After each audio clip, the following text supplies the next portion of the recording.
watching. And now the band. We're here with Rick Jimenez from Extinction A.D. Rick, thanks for taking time out of your Sunday morning to chat with me. Yeah, man, I'm psyched. I'm happy to be here. Yeah, so you guys were M struck, or you guys were on Unique Leader, and now you're going with M Theory, right? Yep.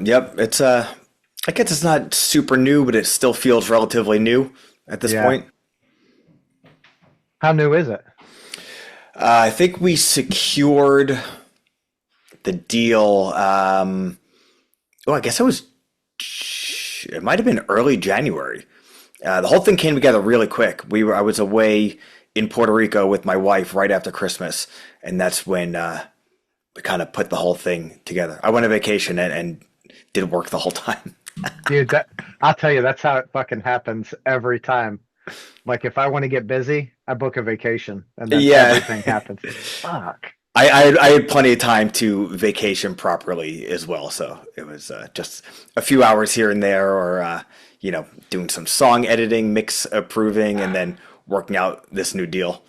Hell yeah. That's cool. It's exciting. It's exciting for me. You know, I'm a fucking longtime XAD fan, and another new album is like, Well, we had this idea for a while. I think even predating To the Detested, and then we just kind of ditched the idea. And as we were just kind of existing through 2025, the idea came up again of doing something, I quote unquote DIY, where we, you know, recording everything start to finish ourselves, which we do a lot of that stuff ourselves as it is, but the difference of 100% by yourself or doing some stuff alone and then heading into the studio with, real professionals makes, it's a quite a different process. And the idea of doing singles and releasing one song a month for a year, like I said, it's been an idea that's been floating around for, yeah, I guess a year and a half, 2 years. And it seemed like that's where things were heading with us. Like, oh, this would be a fun way to do this. I had a bunch of songs piled up, but musically, but not lyrically. All this stuff, and Ian, our guitar player, he's doing the recording, and all the mixing. So everyone does their little thing here and there. So it was just kind of like, hey, if we are going to do this, it's going to be a process. We're going to be on a deadline of, initially we were going to record one song a month and just go through it that way. But that became, the process of that is ridiculous. So we're doing a handful of songs at a time and staggering the releases once a month. So even if, so we're gonna get 12 songs on this album? um, what,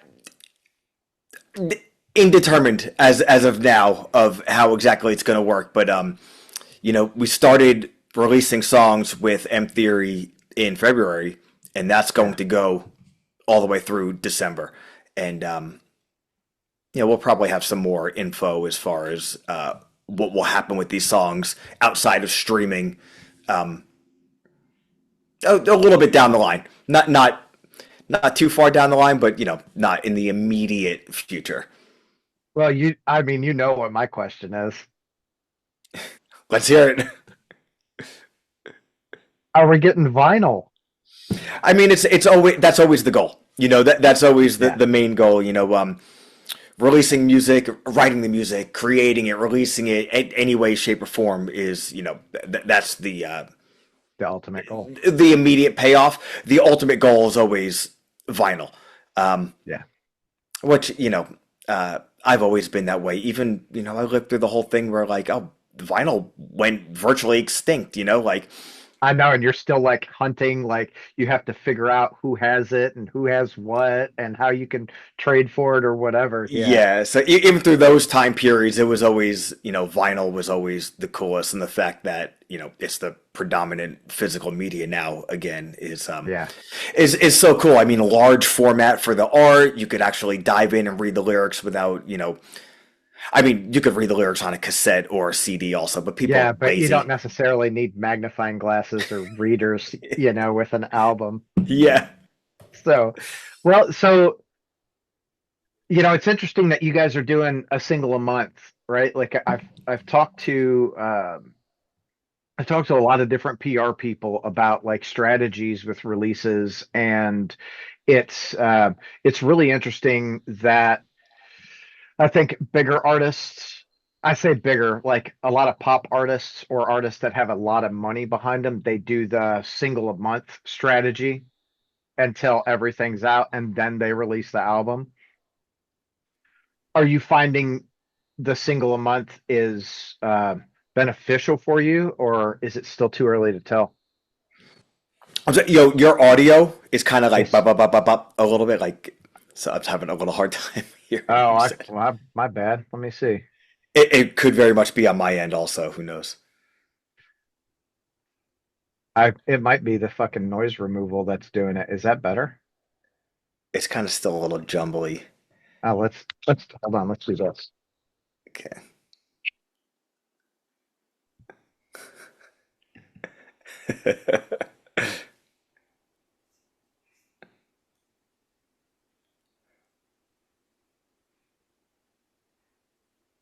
All right. All right. How's this? Is this any better? Yeah, yeah. Okay, good. Like, thank God. So are you with the Oh, single? I still got it a little bit. It's kind of a little bit. Oh, I wonder fuck. if it's on my end. I don't know. Let's try it with no headphones and see if that helps. Okay, let's see. We're gonna we're gonna figure this shit out.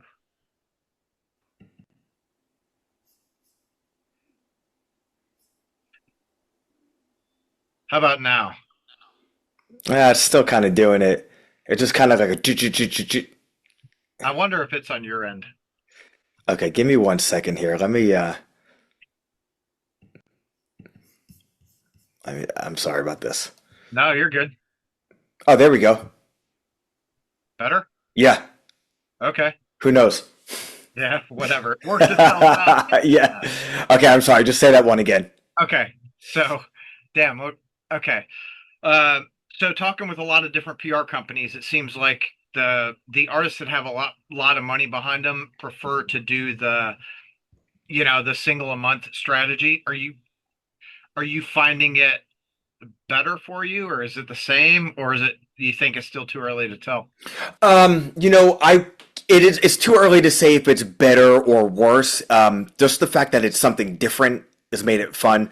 Uh, you fall into the cycle of you record a record, you wait a month or two or whatever, and then when you're announcing the record, which I guess usually like 3 months before, you put out a single, and then a month later you put out another single, and then on the day of release you put out a third single, and then everybody gets it, and it's the day of release, so that third single is the same as the remaining songs on the album. So even if it's a single, it kind of just falls into the rest of everything else. So it's like putting out two singles, then you release the album, and then you just kind of exist. The old way it would be like, yeah, then you start, we tour and we go hard, and it's like not only do we not tour full time anymore, like, nobody tours full time anymore for the most part. And I won't get on my giant soapbox of the dwindling of the middle class in the, not just America, but the world. But music is kind of the same way, where you used to be able to kind of do that. You put out your record and then you just tour on it for a month, maybe take a couple of weeks off, go back out on tour, and you essentially do that until you're ready to go back and record another record. It's like financially almost impossible to do that unless you're one of the upper echelon top tier bands, or and I'm not even talking about like top of the underground, like bands like Hatebreed and Killswitch Engage and Lamb of God. Those bands can still tour 6 or 8 months out of the year if they Yeah, but they want. don't, And right? they don't even, and a band like Terror, they could go on tour for as much out of the year as they want, because they're just at a level and a place in the consciousness of heavy music that the bands that are just like staple bands, you know, for instance, like if Hot Topic worked the way Hot Topic was supposed to work at some point, the bands that you go into Hot Topic and see their t-shirts on the wall, those are the bands that can go and tour, 6, 7, 8, 9 months out of the year. And there's a very limited spot. Like a band like Extinction A.D, we cannot do that anymore for a million reasons, unfortunately, because that's like kind of maybe tied for the most fun part about being in a band is going out and playing shows every night for as much as you can. But the way the world works, and I hate to say it, but everything, not for me, but the way the world works, everything revolves around money. And there's only so much money to go around, and things cost too much money. For a band, as of right now, what we've been doing is playing essentially 3 shows a month. We're release a single, and then, we'll hit Vermont, Albany, New York, and Boston, Massachusetts. We'll come home, we'll release the next single, we'll play in, Philadelphia, New Jersey, Maryland. It used to be a thing like, oh, we're going to go play in Jersey, say we're going to do a one-off show, like with gas and tolls, like $80. Now that's like a $200 endeavor to go and play, 34 miles away. So to do that for an extended amount of time, it's difficult, and everybody else is under the same financial constraints. So where you might have 100 people on a great Tuesday in Lexington, Kentucky, I mean, you're lucky to get 20 people on a Tuesday anywhere on earth if you're not a stacked bill. Because I'll people, tell you what, dude. Like you guys played Magbar, but Magbar's got Metal Monday, and that is the least amount of people I saw there is 40. yeah, I've seen 160 people in that room. yeah, So like it's funny because I'm with you. I feel like the touring industry is very different than it was, and I always reference the 80s and 90s because that's what I grew up with, right? Looking at Metallica, Exodus, Testament, right? All these, especially the Bay Area thrash bands. yeah. You watch them, they toured fucking relentlessly. I mean, Metallica would do what, a year and a half, 2 year cycle, constantly on the road, couple weeks off here and there, and then fucking, it's boom into the next fucking album. And of course they exploded and they blew up, but you watch even Anthrax, dude. Anthrax used to tour a lot, and they don't tour near what they fucking used to. And then you look at a lot of the smaller bands, dude. You're right. It's fucking hard. The amount of people to get out to a show. I think in part because of the amount of shows. Like here, Louisville's not a huge fucking market, but I'll tell you what. The night we have a show, we have 6 fucking shows, and everyone's like, "What fucking show do I go to?" Yeah. Fuck.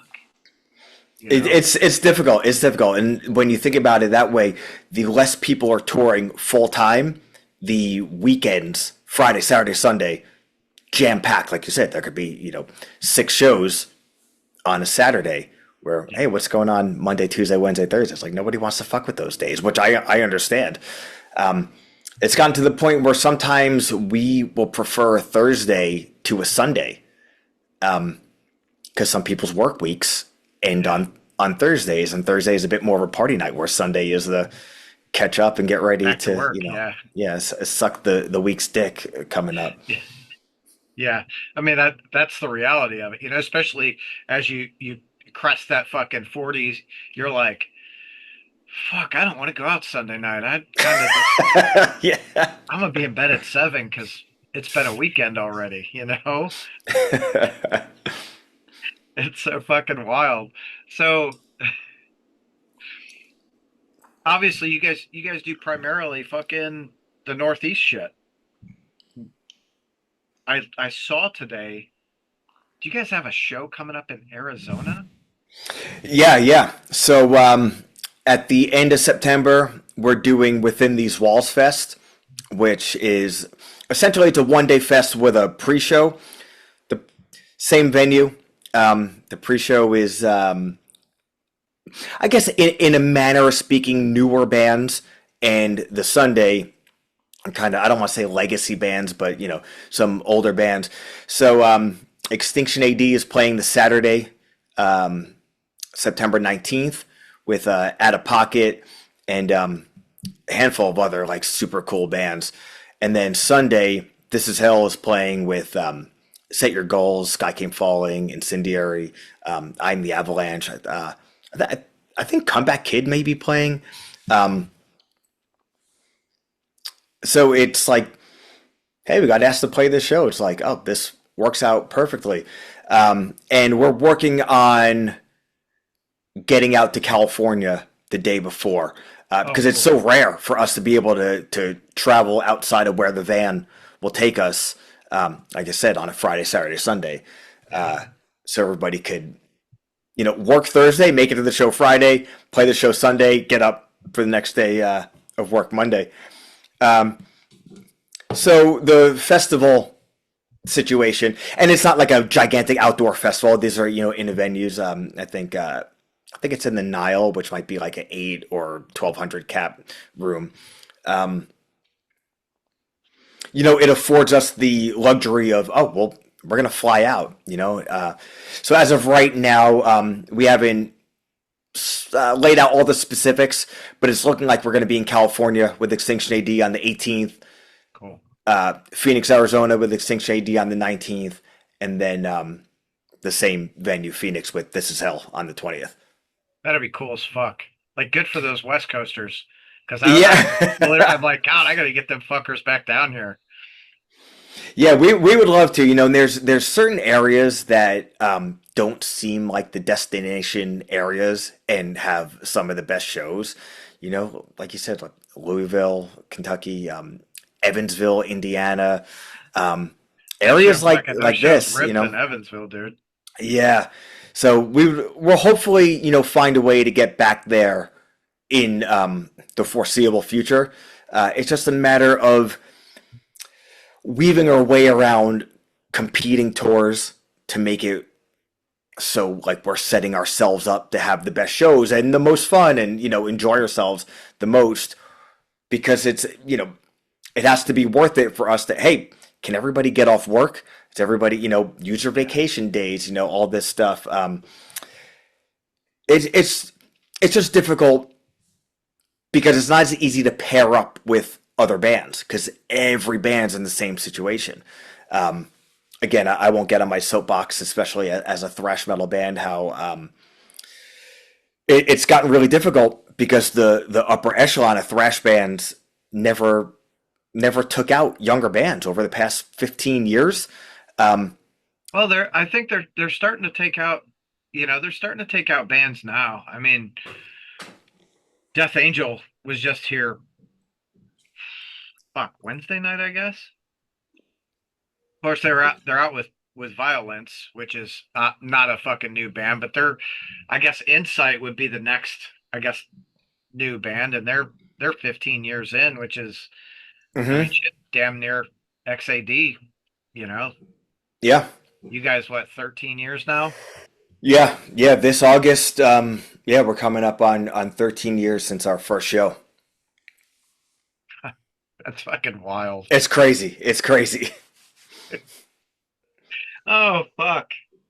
Yeah, I can't even like fathom most. I feel like most bands are done after 4 or 5 years anymore. They. they come in hot, we're gonna do this, and then they they do what they're gonna do, and they're like, all right, cool, I'm on to whatever's next. Yeah, and you know what? Different paths for different people. You know, Yeah. if a band comes in hot and crushes for 4 years and they feel like moving on, good for them. Um, you know, we've never stopped enjoying it. You know, Right. whether it's when we started, we tried to be I don't want to say strategic, but choosy of what we wanted to do and what we didn't want to do.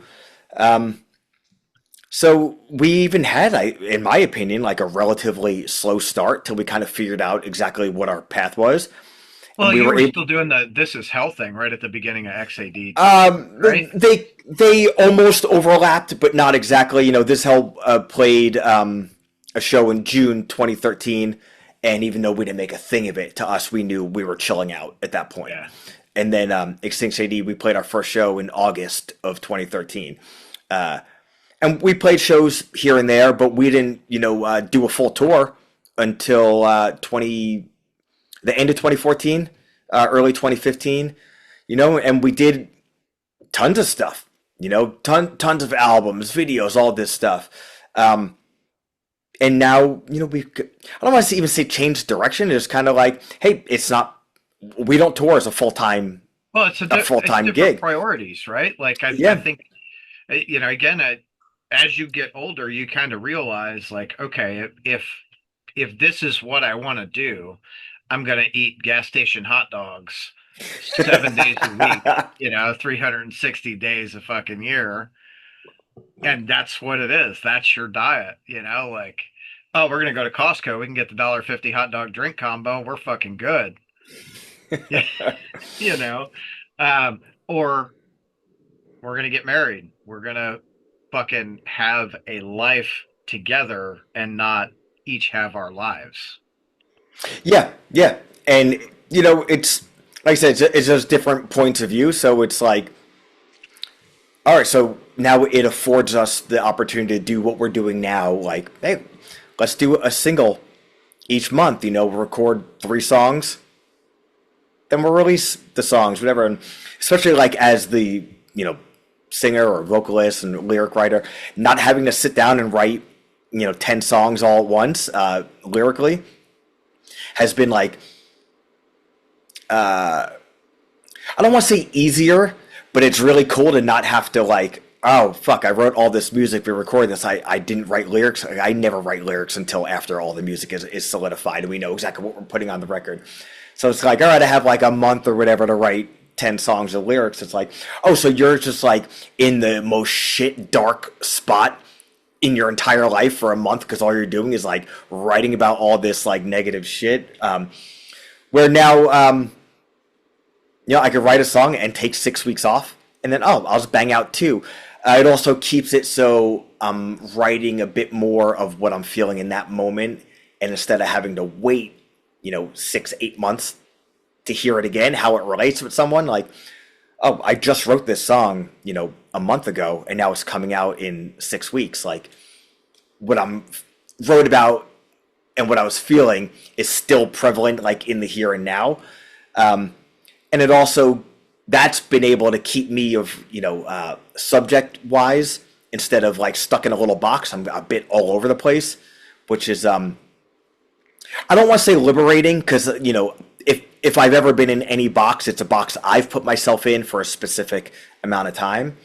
But if you take 6 months to do something as opposed to 2, 3, 4 weeks, There's it got to be broadens things quite a bit. a special freedom to that too, Exactly. Yeah. which is I always found it kind of hard or wild to think like band writes music, goes to the studio, and then they're like, okay, lyrics now. What? Every time we write an album, I always say, oh, I'm going to stay on top of it. I'm going to write lyrics once the song is done. And I haven't done that probably in 18, 20 years at this point. And I know I should, but doing it the way we're doing now, it's like, all right, well, the music's been done for a while. And then it's kind of like, I have to relearn it to record it. They have to relearn it to teach this person, that person, how it goes. And then like, oh, wait, we're going to play this song live. I need to relearn it again. So like, I'm relearning the song on guitar and, other instruments a handful of times. So it's like, oh, I remember when I wrote this, like this was the feeling I had. And then it's like, oh, that's what this song is about. Now it's putting, pen to paper and verbalizing what the music already kind of was in a way. Right. Huh. That's funny. So I think, just kind of referencing back to the losing the middle class of bands. How are you guys? I've talked to a number of bands that they're recording it themselves, doing everything themselves, and then licensing the music to labels to put out, right? Is that how you guys are doing it, or do you have a different structure? Essentially, that's what it is. Which, depending on your point of view, same thing. It's like, oh, the freedom there is awesome. And the main thing with anything, whether it's a deal like that or, just a typical record deal, if both sides are transparent with what they want and what they're looking to get out of it, you can make anything work.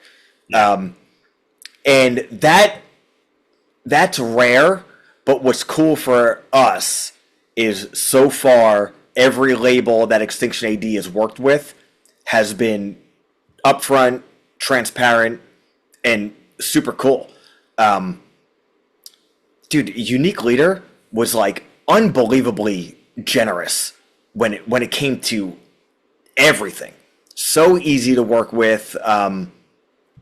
Like footing the bill for our studio, which I mean, footing the bill for a studio, that's what labels do.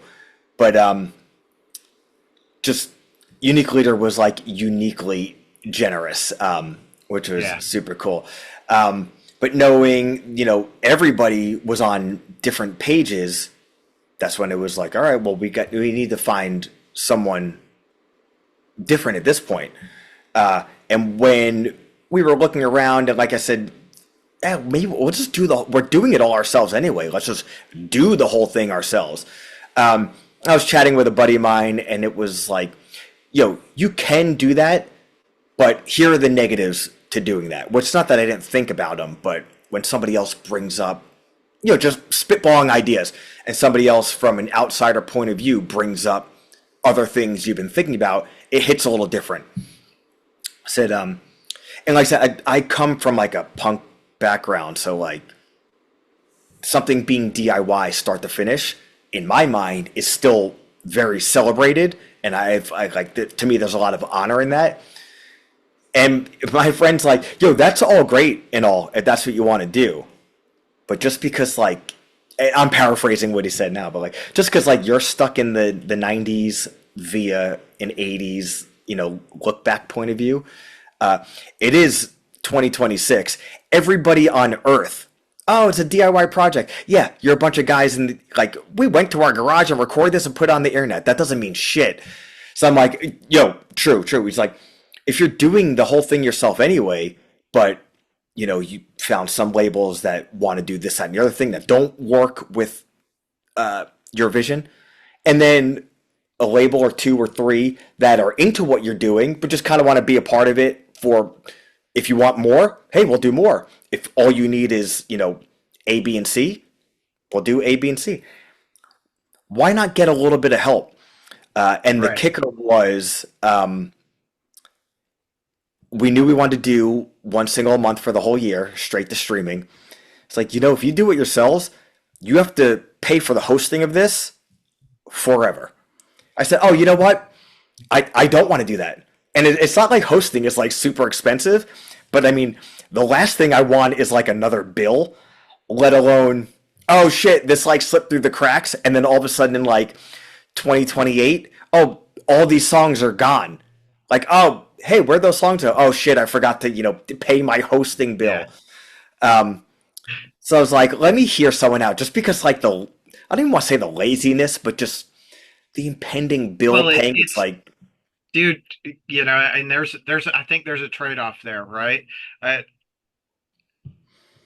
I talked with a couple of the guys from I Hate God, and they kind of have a very similar thing, right? They do everything themselves, very very fucking DIY. They own everything now, mhm. and they license it out to labels, and it's a better for them. It's a better fucking deal because it's like instant.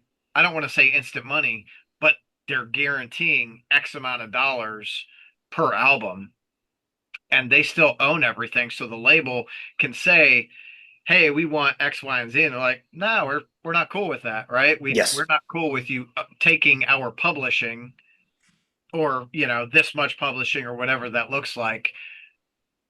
We want this."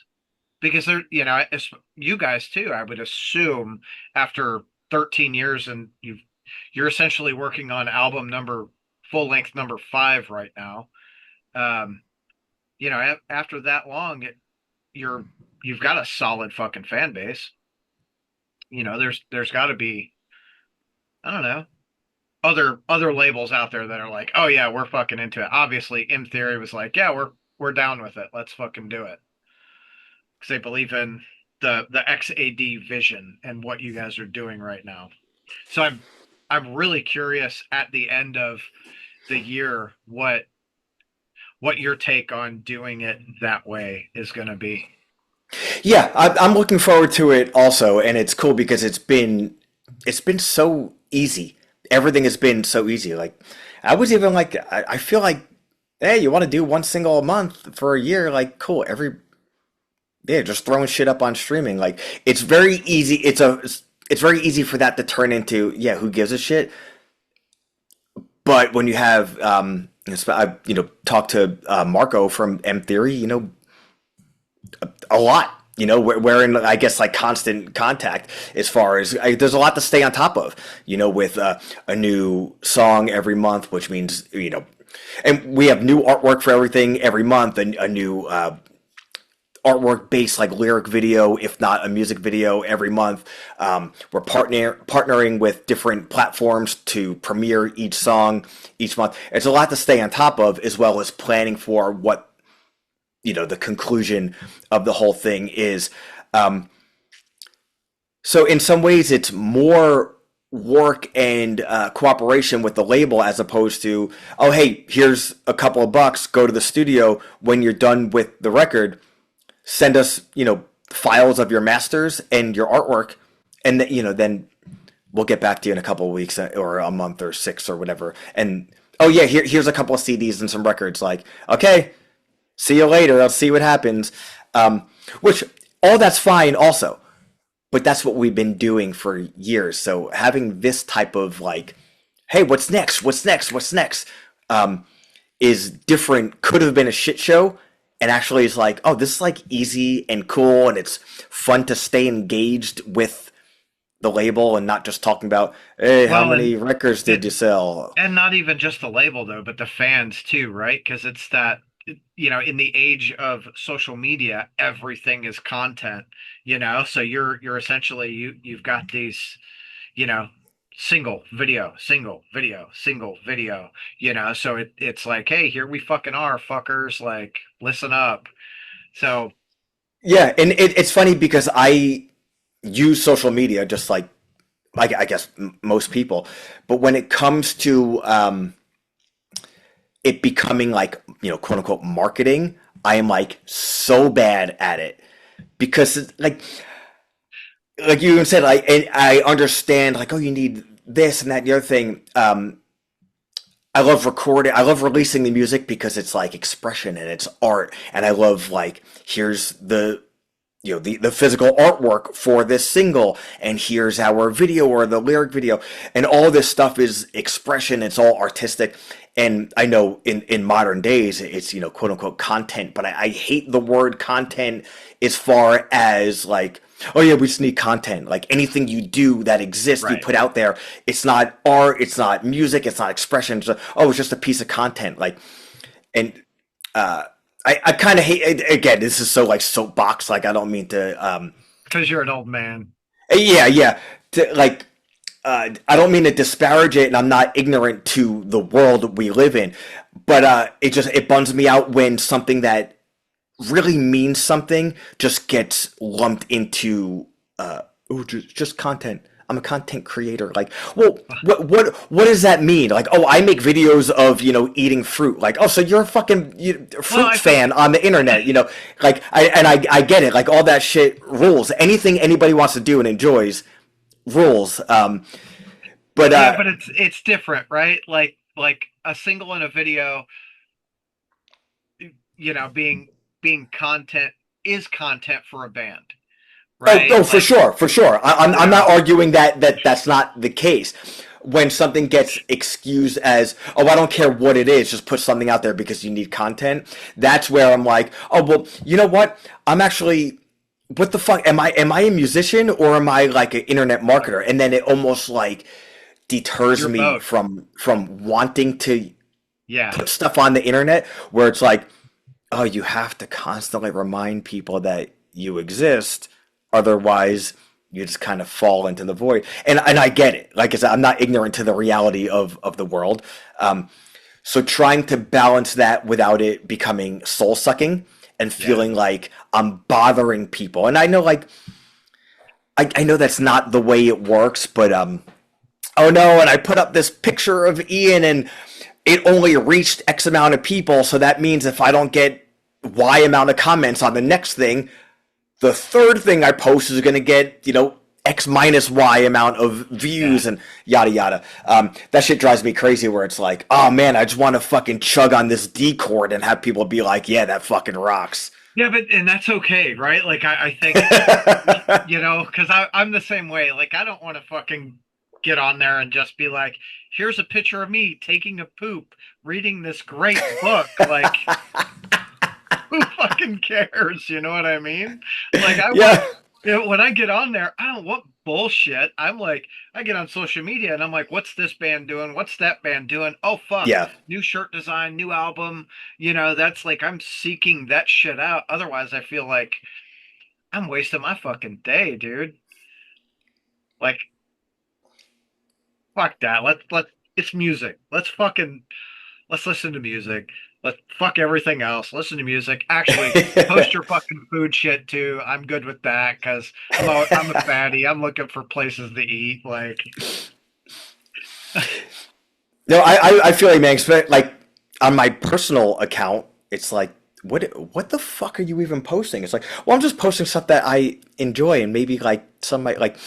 Yo, do you think anybody cares about the new wrestling toy you bought? It's like, oh well, I don't really know if anybody else does, but that's what I like, so I post it. Yeah, I try to be a bit more like, what could I need to put something up on the band. I want people to pay attention to this single we just put out, but I don't want to like just bother people with like my name bullshit. But again, it is the reality of the world that we live in. So. And it's such a fucking hard thing. I mean, I do real estate as my fucking living, and I feel the same way. Like I don't want to be constantly in someone's face, like a constant fucking advertisement. I do real estate. Hey, I do real estate. Hey, check out this house that I just sold. Hey, what about this? Hey, what about that? Like, fuck that, dude. Like I despise that shit, but I have to. Yeah. It's a little bit of a tangent, but I got into personal training. Maybe almost 10 years ago now. I was doing it on my own, and I finally started to work at a gym. And I realized real quick, which I don't know how I didn't realize this prior, but like, oh, when you make this your main job, oh yeah, I'm a personal trainer. Like, yo, you're a salesman. I said, oh my God, yo, I hate this. And it like really kind of, I don't want to say destroyed, but like took an axe to my passion for personal training, where it's like, yo, I'll do this on the side, but I can't do this for a living under somebody else. because I can't be a salesman.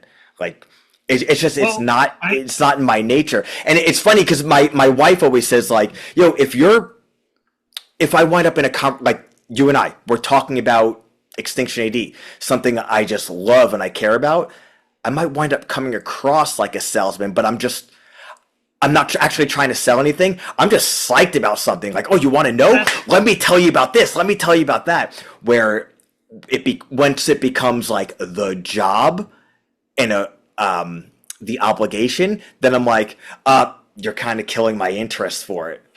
yeah. Well, yes, right. Like obviously, real estate. I do sales, right? But I am very much Hmm. same way. I've tried sales jobs before. I fucking hate it. The thing I like about real estate is I'm not selling you the fucking house. The house sells itself. I'm just guiding you through the process, Hmm. right? Which I think for you as a personal trainer, you fucking love personal training, right? Like, look at you, always fucking ripped. Like, going to the fucking gym 72 hours this week. Like, what the fuck? Um, but it's it's finding that passion and translating it. Like, you don't, as much as you are a salesman, you don't have to be the used car salesman. Oh, dude, if you don't eat fucking 7 ounces of protein the first thing in the morning, like, I don't fucking know. I don't know that shit. I'm fat. Like, I fucking went on a bike ride this morning and was like, dude, I did 7 miles. It was great. Uh, fuck, I don't know. Here we are in a fucking sales tangent. You're in a band. You're a Yeah. fucking salesman. I know. It's Like, crazy. like, so how is that? How does that translate at a fucking live show for you behind the merch booth? You know what? My point of view is so skewed because same thing. Like we hardly ever travel with a separate person to sell our merch. Right. We play no matter what slot we're in. We, if we're headlining, it's simple because then we play. I leave my shit on stage. I'll run and then I'll sell T-shirts and stuff. If we're not headlining, I'll pack up as quickly as I can most of my stuff or some, and I'll be like, "Yo, I gotta run the merch," and Tom, our bass player, winds up packing up the rest of my shit. I think that's another thing. If I'm sitting behind the merch, I don't think of myself as a salesman. I'm just there if you like the band or whatever. But it's also like I'm excited to be there, and if Yeah. anyone like, oh hey, so like, what's this? If they don't even know that like where one of the band's playing, like, oh this is our shit. Oh, you in the band? Like, oh yeah, I'm playing the band. Like, oh cool. What's it like? Like, oh, you want to talk about something I care about? Let's fucking go. Um, so I guess it's almost like backdoor because I never think about it as that. I don't, dude. Maybe I'm like a raging egomaniac, and they're like, "Hey, tell me something about yourself," and I'm like, "Bleh, here's every piece of information ever. I can't stop talking about myself." You're human, Um, dude. Literally, that's how everyone is. It's so funny because you're like, whenever you meet someone, you don't talk about you, you ask about them. I want to know about you. And they're like, oh, in the second grade, I broke my toe and it made me piss my pants. So, yeah, like, what the I mean, it's the yeah, reality. You yeah. know what I mean? Yeah, again, and like yeah, I come from punk, and then into hardcore and all this stuff. So it was never weird for me to be like the band member selling the shit. Where especially like, at lower levels of metal, it's not weird either. But if we play like a bigger show, sometimes people are like, "Oh, weren't you just up on stage?" It's like, "Yeah," and you're selling T-shirts. That's like, yo, Yeah. it's not a meet and greet, but They're I'm like, but I'm it's happy. fucking cool because you were playing and now I can talk to you.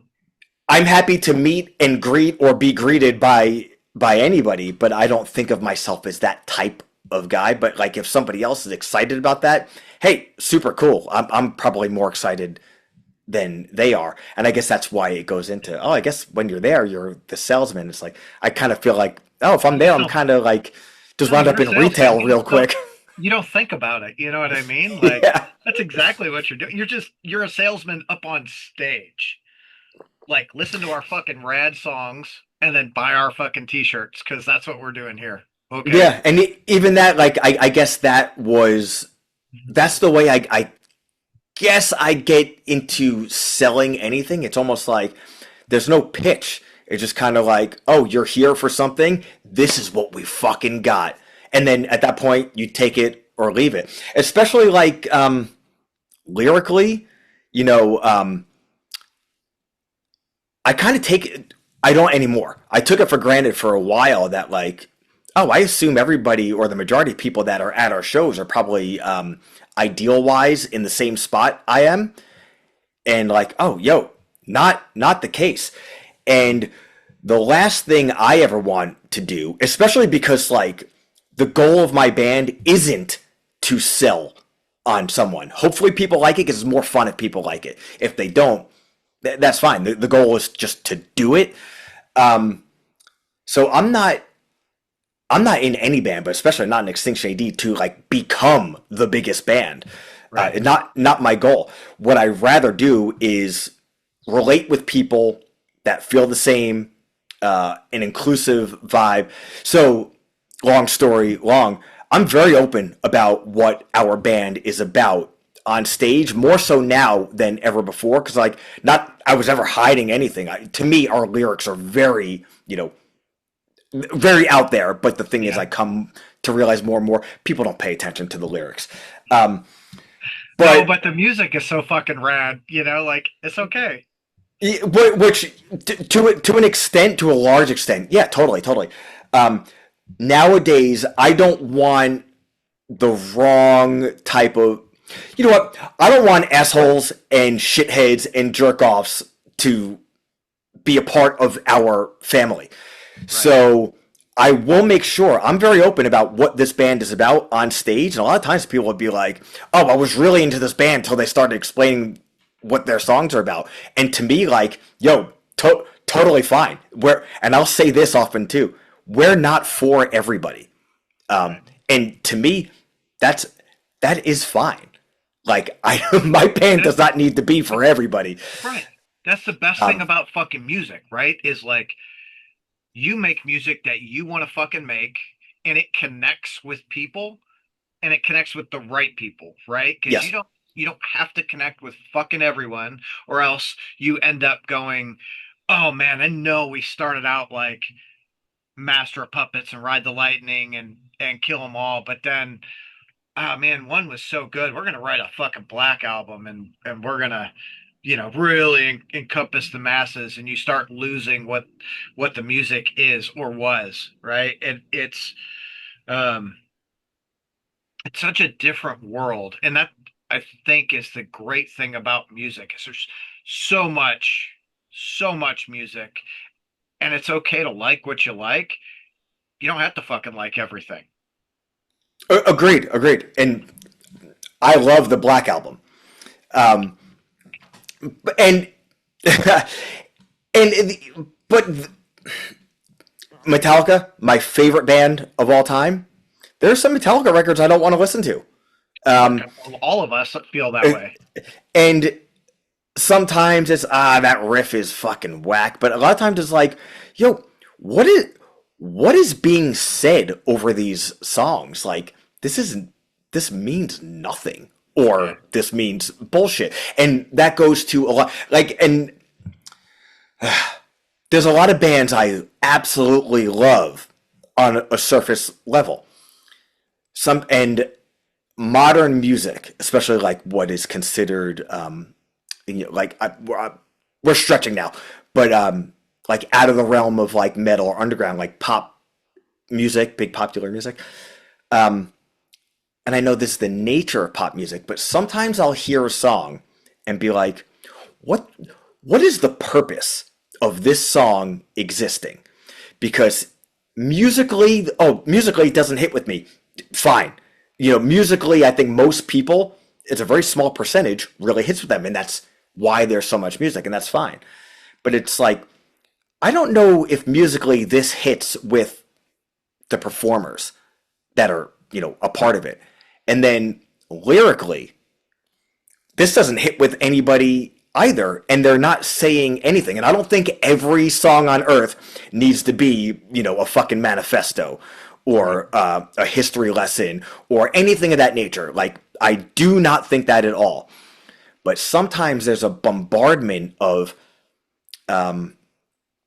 say I'm spending, 2 hours in, there's this like rad store that I go to, let's say like once a month, once every 6 weeks, called Retro Relics on Long Island. It's like a vintage toy, comic, collectible shop. Sometimes I'll go in there for like 2 hours and just dig through discount comics. And there's just like the radio is playing. And there'll be like 2 hours of, there was not one song with a fucking sliver of substance that played for 2 hours. And again, pop music, it's fine. But is it fine? Not for us. Yeah. So I admit I am a bit of a snob when it comes to stuff like that, and not for everybody all the time, but for myself. I know that at bare minimum, one of our songs has to be 100% sincerity. From every snare hit to, oh, there's a pause musically, to every single lyric. Now, that being said, not every single one of our songs is a manifesto or has the deepest meaning, but every one of our songs is 100% sincere to us. And that's even saying, and I get into social issues. Some people will say it's political. I don't believe I get into politics, but people use the word politics in lots of different ways. So that's totally fine. There's some songs on singles that have been released already. Truth or Consequences. In a nutshell, that song is about smashing somebody in the face with your fist. Hey, what's the substance behind that? Well, this situation and this situation and this situation made me want to deal with something this way. Is it the deepest thing on earth? No. Was it real life situations and real life escalations of a situation? Is it 100% sincere and passionate to Rick Jimenez? Yes. That stuff is like this. That's like the most important stuff on earth to me. It's the reason why I've dedicated every single thing in my life to be based around being able to sit down with a guitar one night, oh, that's sick, I'm gonna record it and turn that into a song, and then be like, yo, what does that bring out in me when I'm listening to it? Oh, it's about this situation, that situation, and this fist, that situation. That's what's going into that song. That stuff is so important. That's the reason why I've chosen the full-time jobs I do, because it affords me to be able to continue to write that music and write that lyric and record that and put it out there into the world, if for nothing else, my expression, and then to hopefully other people relate with that and that energy exchange, even if it starts off, we put out on Spotify, or Apple Music, or whatever these fucking streaming platforms are. We did that from New York, and then somebody in Arizona hears it, and it's like there's an energy exchange through fucking the internet. And then, hey, guess what? In 3 months, we're going to Arizona, or whatever the math is on that. That person's gonna have months and months of channeling, listening to a 2-minute song about smashing somebody because they feel like, oh, I've been in that situation. I didn't want to be in a situation like that, but I was, and I wound up having to smash someone. Or even if they didn't, they want to, and they can live through that, and they come to our show, and then, we're excited that we have the privilege to get up on stage and play these songs, because it's like, we already had so much fun fucking around in the basement or the garage, and then recording it, releasing it. Now we get to go in across the country and play real loud, and somebody else is there, so our energy is going to hit them when they already had the internalization of that song, and they give it back like, Oh, so we just have this circle of like unadulterated like passion and sincerity, and like that's, to me, that's the most important thing on earth. That is the ultimate evolution of the human brain. It's not money, it's not fame, it's not power. It's connecting with somebody on a primal level, but having millions of years of brain evolution to have like enjoyment from it and gratification and this kind of like intangible energy exchange. And that might be some kind of weird like metalhead scumbag take on some hippie energy, but dude, like to me, that's the point of like, dude, you know, that's it. human evolution. It's like, to me, music is, it's that thing that I'm most likely to connect with people about. It's always been like that. Like the two things that I find I connect with people about the most are food and music. Like, I know so many people, they do movie quotes, and I've probably seen the movie, but I don't fucking know. Like, but let me scream out some fucking lyrics, or walking through a mall, or I say a mall. I don't even know when the last time I went to a fucking mall is, but you walk through a store and you got a metal shirt on, and someone's like, fucking Slayer! And you're just like, yeah, that's it, dude. Like, probably shouldn't yell about that shit here in Men's Warehouse, but it's fucking cool. Like, No, always. Oh, you know what I've come to realize the older I get? Random acknowledgement of things yeah, is, I guess, I don't know if I don't, maybe I was like either too cool or a little bit of embarrassment, and but like you pass somebody in the mall and they just have a shirt on of a metal band that you like, or maybe even don't like, but just kind of like, oh, hey brother, like, okay, what's up? well, we have a commonality here, because I mean, we should have more commonality and connection ever in 2026 because everybody is so connected. Something I won't get into, but there's obvious logical reasons. Dude, it's okay if you want to get into it, because I agree. I think with the accessibility of the internet and social media and all that, like we should all be connected. We are not. We are less connected now, I think, than we have ever fucking been, and that's why, again, that's why I like going to live shows, because in these couple of hours when we're all in the venue and our phones are put away and we're watching the fucking band, like, at what was that place in Evansville, Damsels? Yeah. Seeing just all those fucking kids around, no phones out, everyone's fucking just ripping.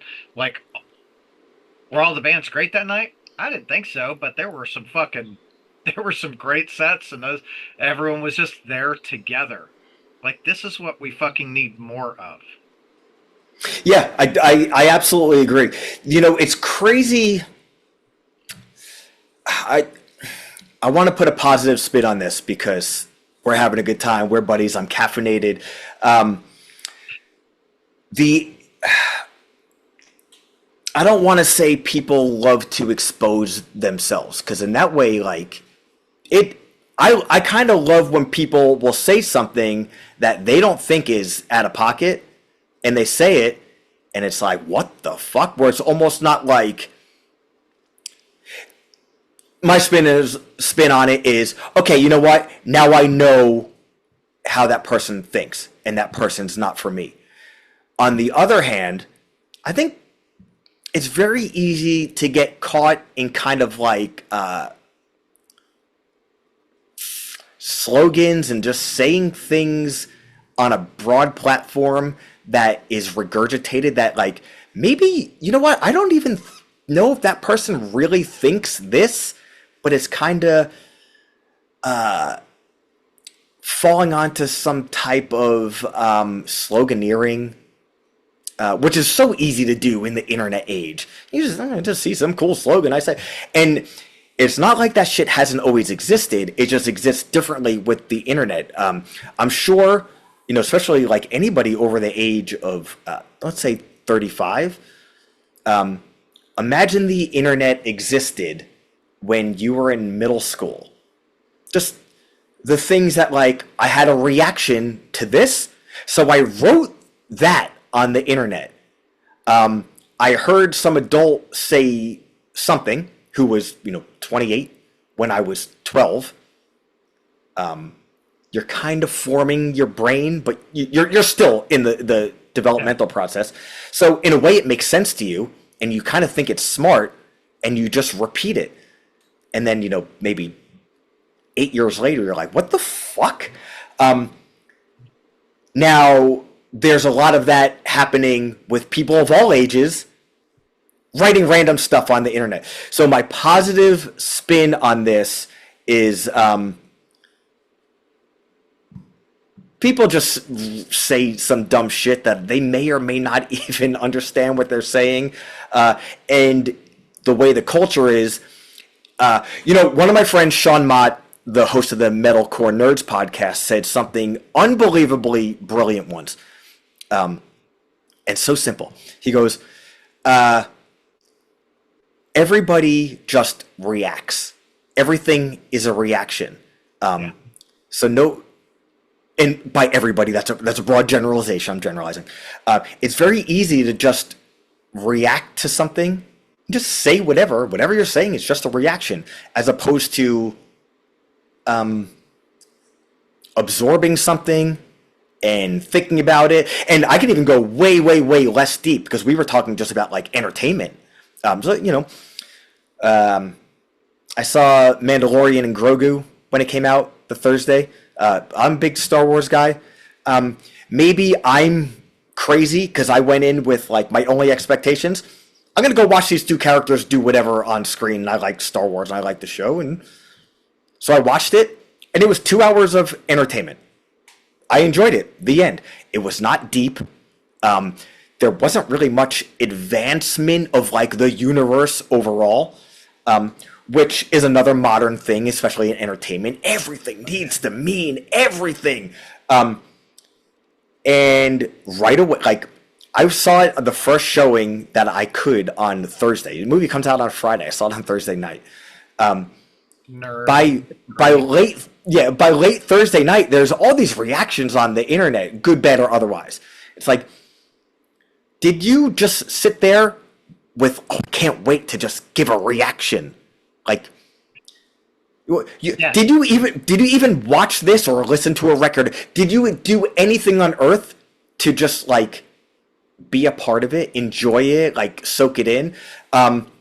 His way of putting it was way shorter and also way more eloquent. And I'm like over explaining this whole thing, but there's a lot of that, and that inhibits sometimes that type of mentality inhibits what this connection of everybody on the face of the fucking planet instantly has, and kind of like sours it quite a bit. This is the way I kind of try. I do my best. I'm not always successful. Try to go to a lot of things like this. Understand the reality of situation, positive, negative, and otherwise. Absorb that, and then take what I find conducive of whatever it is, and use that the best I can. So, yes, the internet and the connectivity of the world right now has so much negativity, and understandably, And to your point, I think a lot of it is like people say shit just to get a reaction. Oh, it was so weird. It's so fucking weird, man. Like that point of view is so strange and like so second grade. This isn't new by any means, but I just remember still the first time I heard this term, so it's years ago now, and I was like, what? And then I realized, like, oh, that's a thing. Like, oh, is this post just rage bait? Because if so, it was excellent. Like, that was the first time I heard the term rage bait. Then especially somebody saying, is this that? and then complimenting it for it, like, oh my God, like, yo, what the fuck on earth have we been reduced to? Like, people just, oh, I'm just gonna say something crazy so my post will get lots of views or whatever. And like, that doesn't mean shit. It's not even a thing where a couple of years ago, like, oh, you got X million views, so you wound up with X million followers, so now you can monetize it. You know, I think that shit's lame to begin with, but just because I think it's lame doesn't mean it's not smart. Sure, that's smart. That's not even the way shit works anymore. And I even know this now from our firsthand experience when we put out the second single from what we're doing, Thaw, with the lyrics and the video. It got on social media, not even ours, but like the Lamb Goat post and the PRP post, all these things got thousands and thousands of like, you know, engagements. It didn't matter, you know, like it's not like the video got more views or the single got more plays or our Instagram got more followers or there was most important, not like there was like more people at our shows or anything. It was just like, oh, hot button issue. This band wrote a song about, you know, ICE and police and immigration. So everybody's got to chime in on this side, that side, and then just, you know, edgelord comments and all this stuff. But it doesn't mean shit. So like when someone's like, oh man, like you see that post about your song, it's like the engagement's like crazy. I said, I saw it once when someone said, oh, there's like a whole bunch of comments on this. I said, cool, I'm not going to read it. Cause like, especially like on social media and not ours, you know, and it's not like, oh, I don't want to read anything negative. If somebody wrote on our page, like, you fucking woke lefty losers, I'd say, hey, you could think what you want to think, and that's... I'm going to write that on every fucking post. Yeah. You fucking woke lefty losers. That's actually the name for our next record. Yes. But I said, oh, like, I know how the internet works. Like, I don't care. And it's like, oh, some people are like defending you. It's like, I don't need... None of it. Did anybody write, oh, cool song, sick riffs, fun video, nice band? Like, oh, I don't know. I don't remember. Like, then what the fuck does it matter? You know, if it's people like arguing and turning everything into other things, like, oh, I don't care about that. It goes back to content. You know what I mean? Mm-hmm. Like, which is so fucking crazy. You know, you look at this is my issue with like news media is they do the way they title shit. It's very much like I'm gonna bait people into it. Mm-hmm. And most of the people that comment don't read the article, don't watch the video. It's literally just fucking fuck you. You're like, did you listen at all? Yeah. I'm a big wrestling guy, and the wrestling world is like, I think every like little, you know, niche culture on the internet is probably gross, but the wrestling internet thing is like the worst. I'm not even just talking about the people, but like the media behind it is kind of like, hey, here's like play fucking Ohio Valley wrestling. That's what you should do. Yeah. It's just exactly what you're saying. You know, the misleading headlines and a misleading thumbnail and a click here and nobody clicks the link and people are arguing about stuff where it's like you're dehumanizing these people when this was an article about like, oh, the finish of that wrestling match was really cool. But the headline makes you think it's something else and the picture makes you think it's something else. And these random people saying the worst things in the world about these like television personalities that they don't know. It's crazy. But yeah, it's strange, but the positive spin is like, yo, without the internet, I don't know if you and I would know each other. Right. You know, you might have wound up at one of the shows we were opening regardless and be like, oh, that band is kind of cool. Then I'll go check them out when they come through. But it's like, oh, well, we got to connect through the internet. So it's like, oh, that's our buddy Tom. Like, yo, we're coming through. Like, let's hang out here. We're going here. And then we'll see you 2 or 3 days in a row. And then we get to, you know, hang out on the podcast. So, I mean, stuff like that is the positive spin I try to put on Yeah. Well, things of that nature. you're absolutely right. There's like I was talking to a buddy of mine yesterday. We've had friends we were single digits, dude, and I'm 50 now. So a long time. And we probably lost connection for 15 years, 15, 20 years. And because of Facebook, we reconnected. So it was like, oh, that's fucking cool. This is a dude I grew up with that was my best fucking friend. I'd give anything for him. Like being able to like reconnect with him, and that conversation yesterday was, he's like, dude, if I could get rid of all of the internet, because we started talking about AI, and I'm like, Mhm. fuck AI, I'm so over this bullshit. And he's like, dude, it's really helping me in my business. And I'm like, I don't fucking care. It's just like like I fucking hate it, dude. you know like, Yeah, and yeah.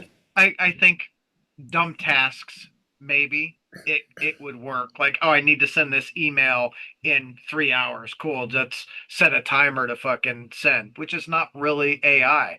But I don't want it Yeah, yeah. fucking predictive texting for me. Like, what I'm gonna fucking say? How the fuck do you know that shit? And I haven't even thought about it yet. Yeah. Like, no thanks. Like, there's a level, right? But it again, it goes back to like live shows. There's no fucking AI. We go to the show, everyone is literally there. They're they made a conscious choice to be at this show, to enjoy whatever this is, whether it's I just want to hear the fucking riffs or the badass bass or the fucking thundering drums or the solos, or I want the fucking socially conscious messages behind it, or you know what, I don't even care about the fucking that the lyrics aren't socially conscious. They're just, you're gonna yell about cutting my fucking hair all the time, or what's that what's that fucking no effects song, I gotta pee. I gotta pee. I gotta pee. I I gotta love no pee. effects. I gotta poop. Yeah, it's fucking me too, because Yeah, it's like, dude. It might be the Star Trek in me, but I don't believe. Uh, no, let's stay on the positive way. The human experience must win. It must. It must. Even with depending on what you think, the tools of AI or the impending, we should be worried about this now. I don't think in the end, I think it'll be a bit of a fad, and I hope I'm right, because the human experience is the point of being human. I'm hoping it's one of those things we look back, we will be fucking dead as hell, but like history looks back at this time period like this was crazy and world threatening. This was crazy. Oh, and remember like AI, like people were afraid AI was gonna like kind of take over. Like, oh, now we use AI to do like the holodeck in Star Trek if you're a fucking dork. yeah. And the thing is like I'm with you. If it was up to me, like, yo, it's either all or nothing, then it's fucking nothing. Computers, technology, great, all this stuff, great, great, great. But AI is too much. But it's crazy because on the other hand, when I see like that dancing robot on the internet and then it falls down and people are laughing at it, I'm like, oh no, don't laugh at the poor robot. He's embarrassed. which which is crazy. I realize that's crazy. Like, Rick, you're a fucking fool. But again, I think it's like the Star Trek in me where it's like, well, Data is like a sentient like android, like, well, that's AI. It's like, yeah, but it's different. He's like, he just wants to be a person. But that's my utopian wannabe future. But I mean, Well, you go to you that know future too. Guess what else doesn't exist? Like money doesn't exist. There's a way to exist without money, and I understand when we've been indoctrinated over fucking well over 2,000 years of the the commerce capitalist system. I get it. I get how it's so abstract to think that evolved humans can exist without that. I just believe we can. Um, I think and I believe that we can too, and it's I've thought like this for so many fucking years. It's like money is both like good and bad, right? Like the things that it affords us is nice, but some of the things that people will do for money is like, what the fuck, dude? and Like, how people will use their money.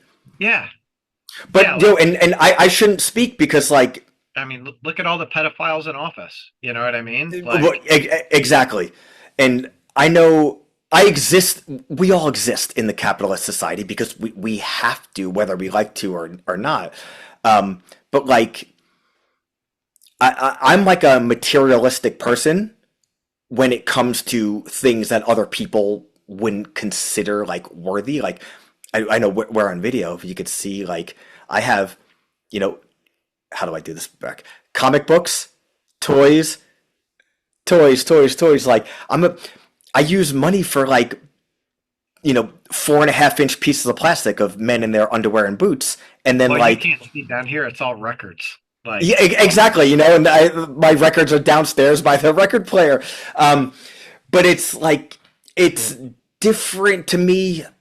Money is a means to an end, yeah, and again, it's my point of view. I know this isn't for everyone. I'm not saying everyone should think like this, but there's if there was a way that I like to go and do things, but I want to earn my keep.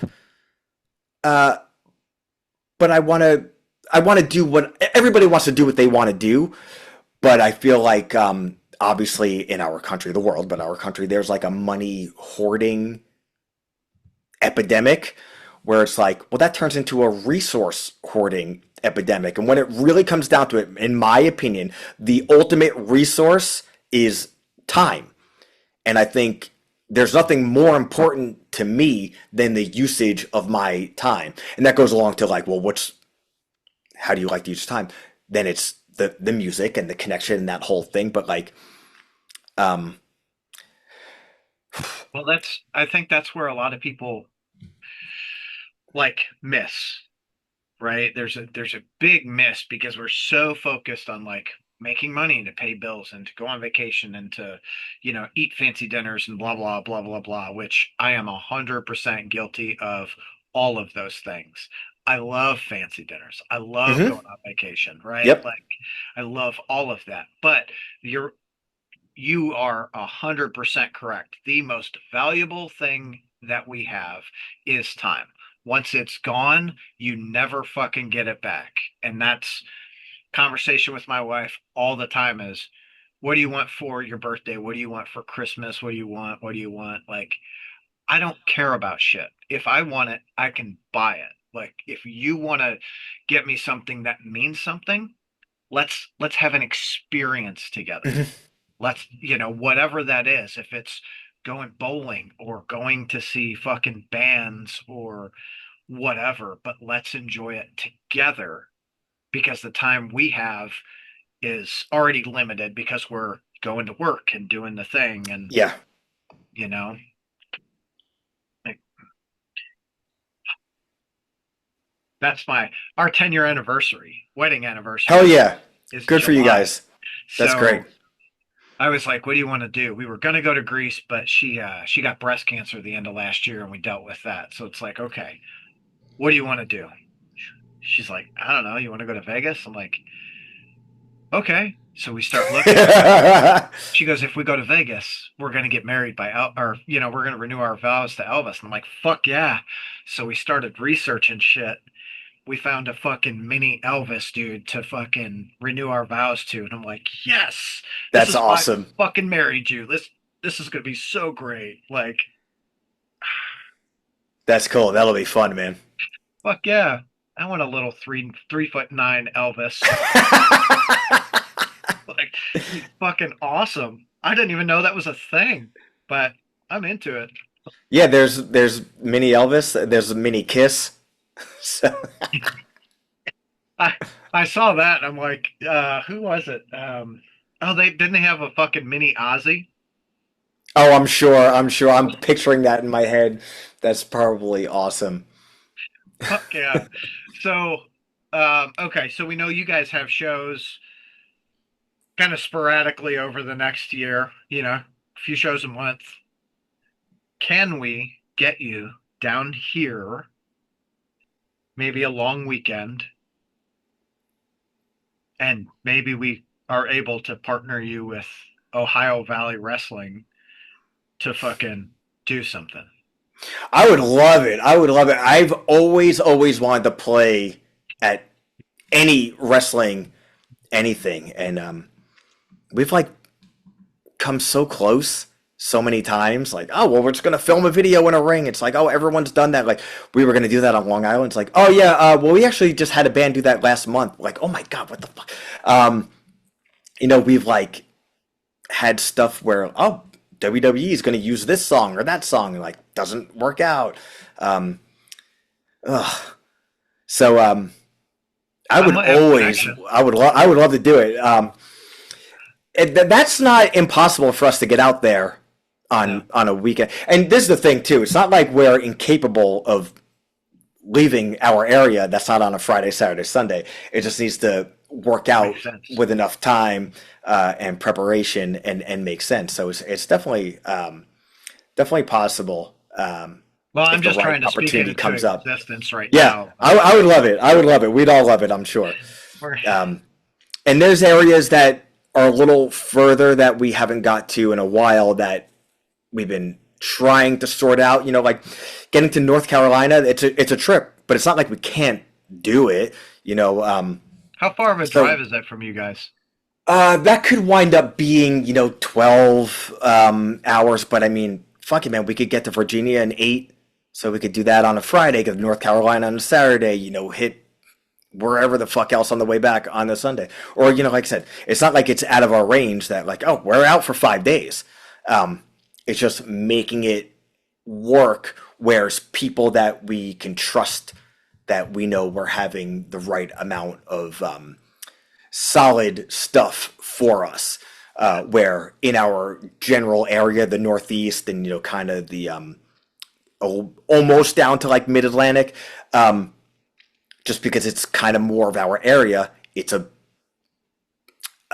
more long-standing relationships. So like it almost makes it a little easier in a way, but it's just a matter of making it work. So if you have something in mind, especially, let me know. I have not solidified into our October yet. So I have a lot of things in mind. Is like yeah. because my brain is always fucking going. I mean, I like going to shows, and if I can go to a show with a band that I love, I will do everything in my fucking power to make it happen. Like because Yeah. that's what I fucking that's where I thrive. I'm like, oh, I get this. Yeah. I mean, when you guys played fucking FTA, when I saw you guys what 4 times on that fucking run.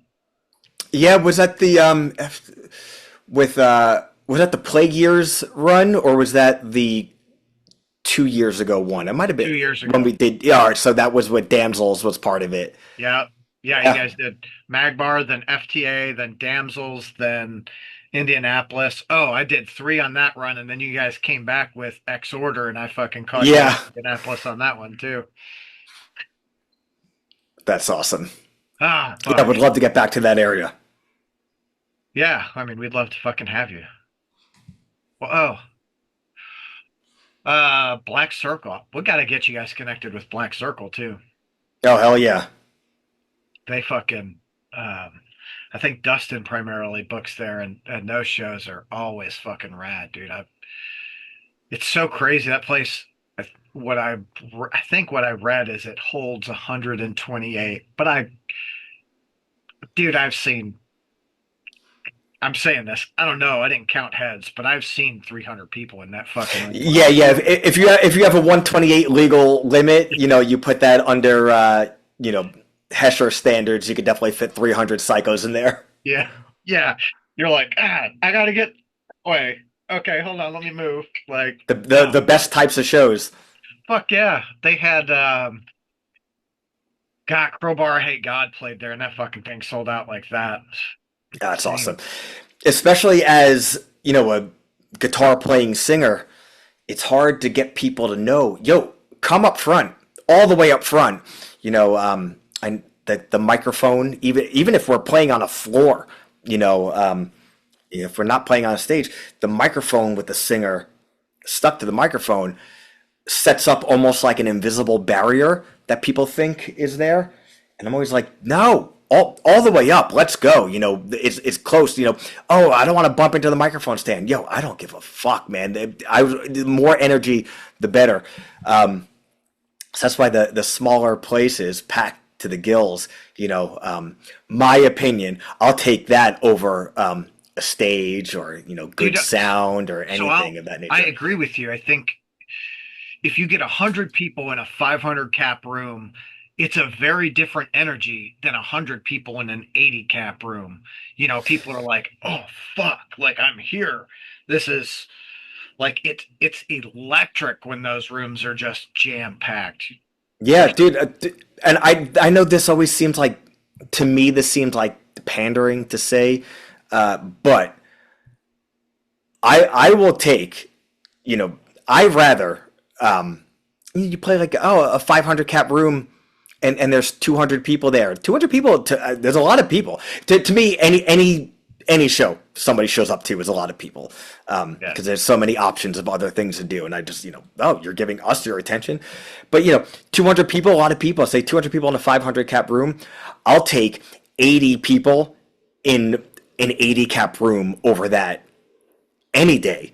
Just because it's, we're all one thing at that point. Well, it's not that we're not in the other way, but it's very easy for the horseshoe, and then, oh, well, I'll just go over here, and this person goes over there, and, like, I'll just hang out by the bar. Like, I'm happy for anyone to do whatever makes them happy at a show,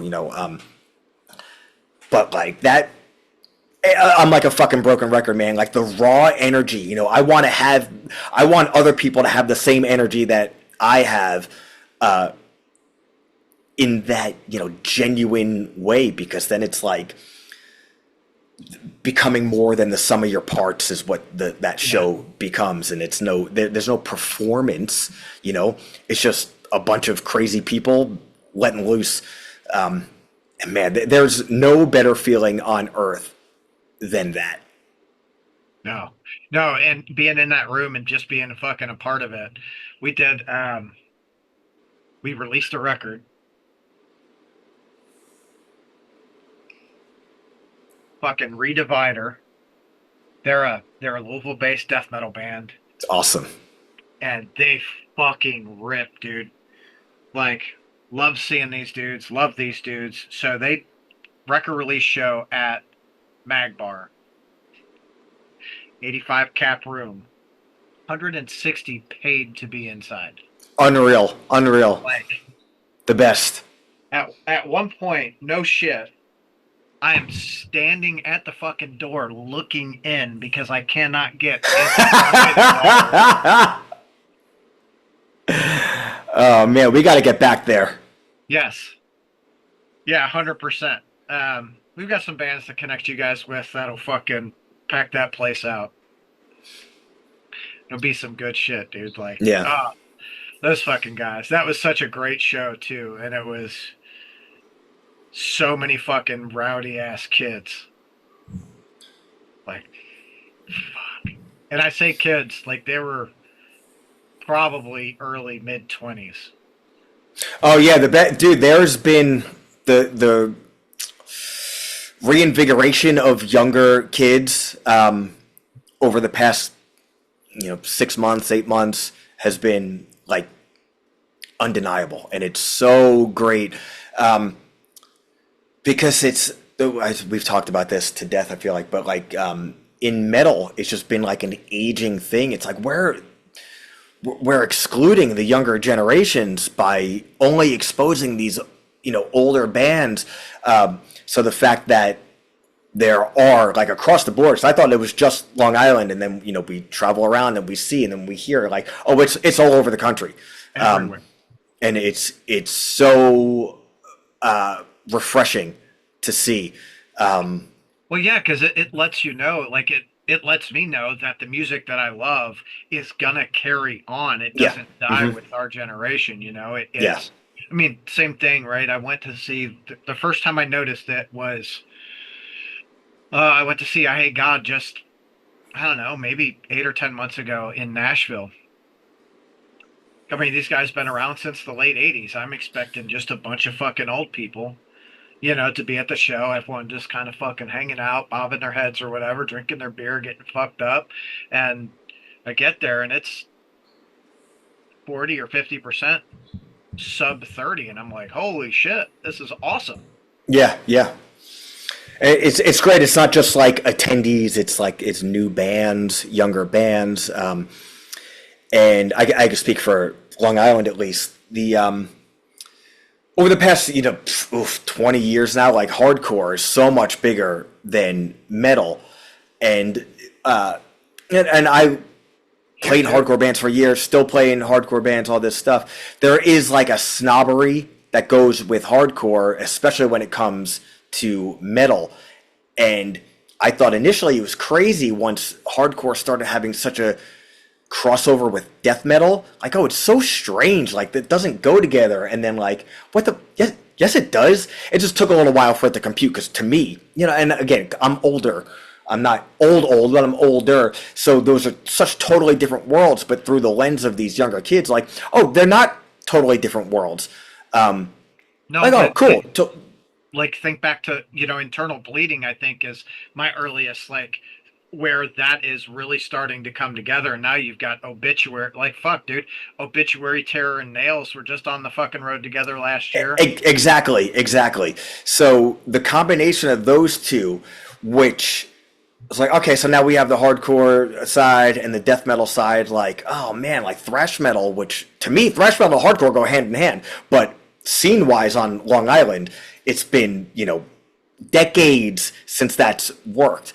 But because hardcore and death metal have been, kind of intermingling for years and years on Long Island now, the younger kids that I think were like, oh, Black Sabbath and Metallica, and then like, oh wait, Slayer, Pestilence, down the rabbit hole. The thrash kids wind up going to the death metal shows. The thrash kids wind up going to the hardcore shows. It's kind of like, after all this time, oh, the thrash kids who went to the death metal and hardcore shows are starting thrash bands with like a modern tinge of death metal in them, are playing these shows. So it's like, oh, wait a minute, now we have thrash metal bands playing death metal and hardcore shows. It's little, but it's happening, and everything has to start little, otherwise it's not going to become anything at all. Right. So, like, seeing that happening across the board, especially, like, and selfishly,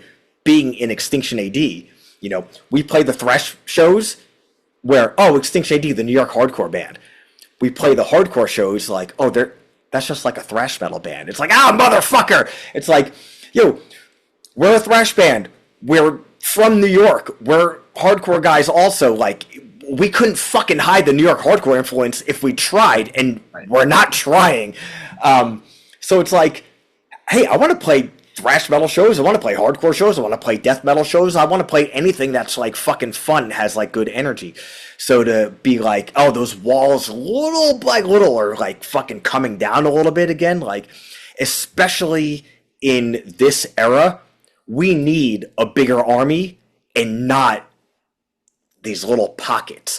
Like, under the umbrella of heavy music, like, punk, hardcore, metal, metalcore, thrash metal, death metal, grind. Who gives a fuck? Let's all just, hey, more for everybody. Bigger army. We need everything we can get. Like, we have the dwindling of smaller venues. Like, even our local, I don't want to say dive bar, but like Amityville Music Hall was a 200 cap venue, staple venue on Long Island.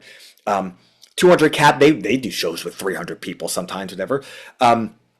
After COVID, they expanded. It's a 500 cap room. Difference of a 200 cap and a 500 cap room, or it might be 400, but it's quite bigger, is a really big deal. So like, fuck, what about like the local shows where like, oh, there might only be, 40 people at the show. It looks a lot different in a bigger venue. So it's like, yo, less subjugation. Like, let's come together more. So, oh, there's a show with 5 local bands.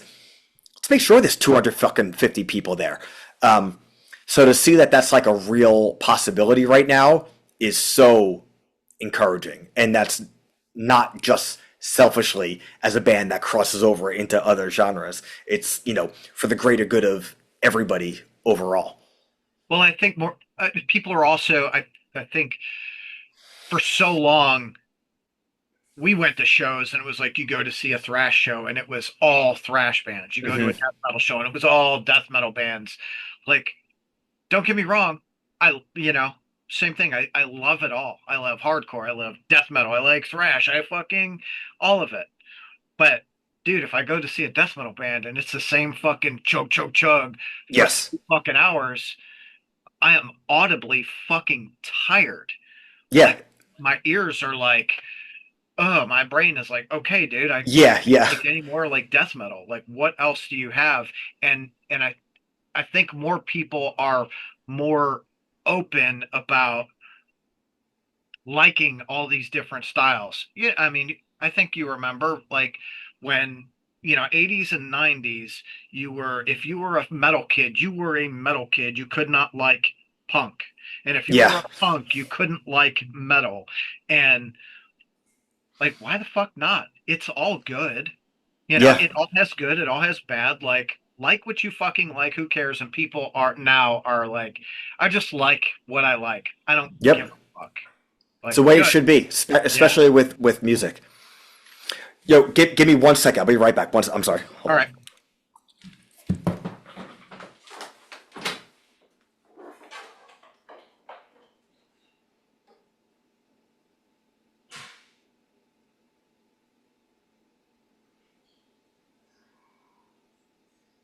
Do, do, do, do, do, do. Do, do, do, do, do. Do, do, do, do, do, do, do. Do, do. Do, do, do.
All right. Sorry about that.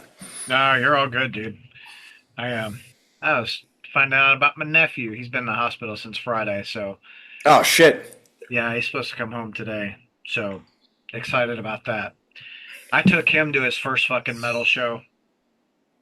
It was his first show overall, and it was so fucking cool to like be able to do that. He was like 13 maybe or 14.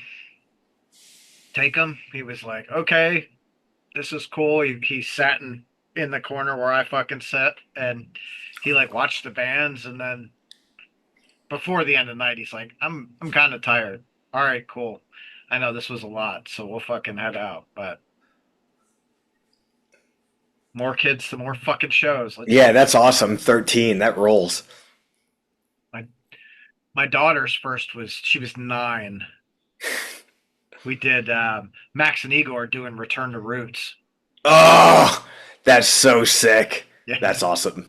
she, she was. We went. There were 2 opening bands. They saw her. She's like, she was so nervous. Like, I tell this story so fucking much because I'm so proud of it. Yeah. Like, are people gonna think I'm weird? Like, hey kiddo, Oh. we're all fucking weird. Yeah. You'll be fine, I swear. And no shit, we go in and not 5 minutes, dude. The first two fucking bands were like signing CDs and drumsticks and giving her shit. She was like, Yeah. "Oh, this is fucking cool." Like, yes, Yeah. That rolls. yeah.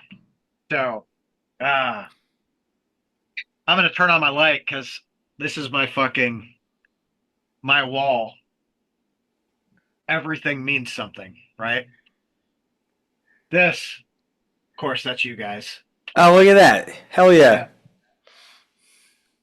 yeah. I say everything means something. I don't know, but like Slayer, that was the first time my daughter saw Slayer. That's cool. That was on their fucking last go around. This was the first time she saw fucking Super Joint. That's awesome. Yeah. I got some punk. I have fucking What whatever. what's that set list next to Super Joint? This one? Yeah. Battle Cross. Cool. Um, yeah, dude. I've That's got cool. fucking stacks of set lists. Yeah. Yeah.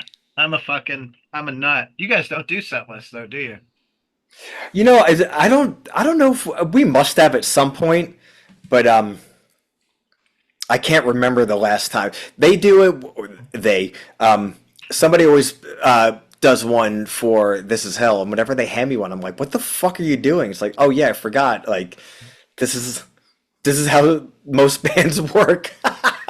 Yeah, I know at some point we must have had written set lists for Extinction A.D, but yeah, I can't really remember the last time that I we should start doing it just for the sake of it. Oh my God, 100% agree. what I should do is start making set lists that aren't the set lists for the other guys and just kind of see what happens. No, I swear, no, I know I'm gonna be pissed.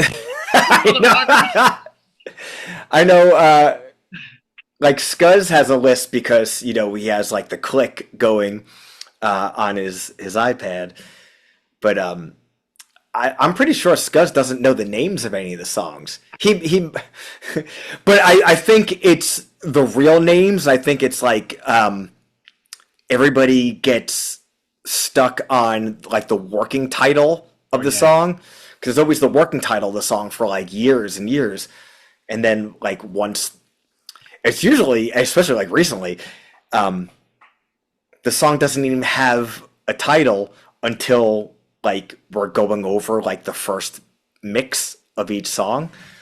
So like That would be fucking hilarious, dude.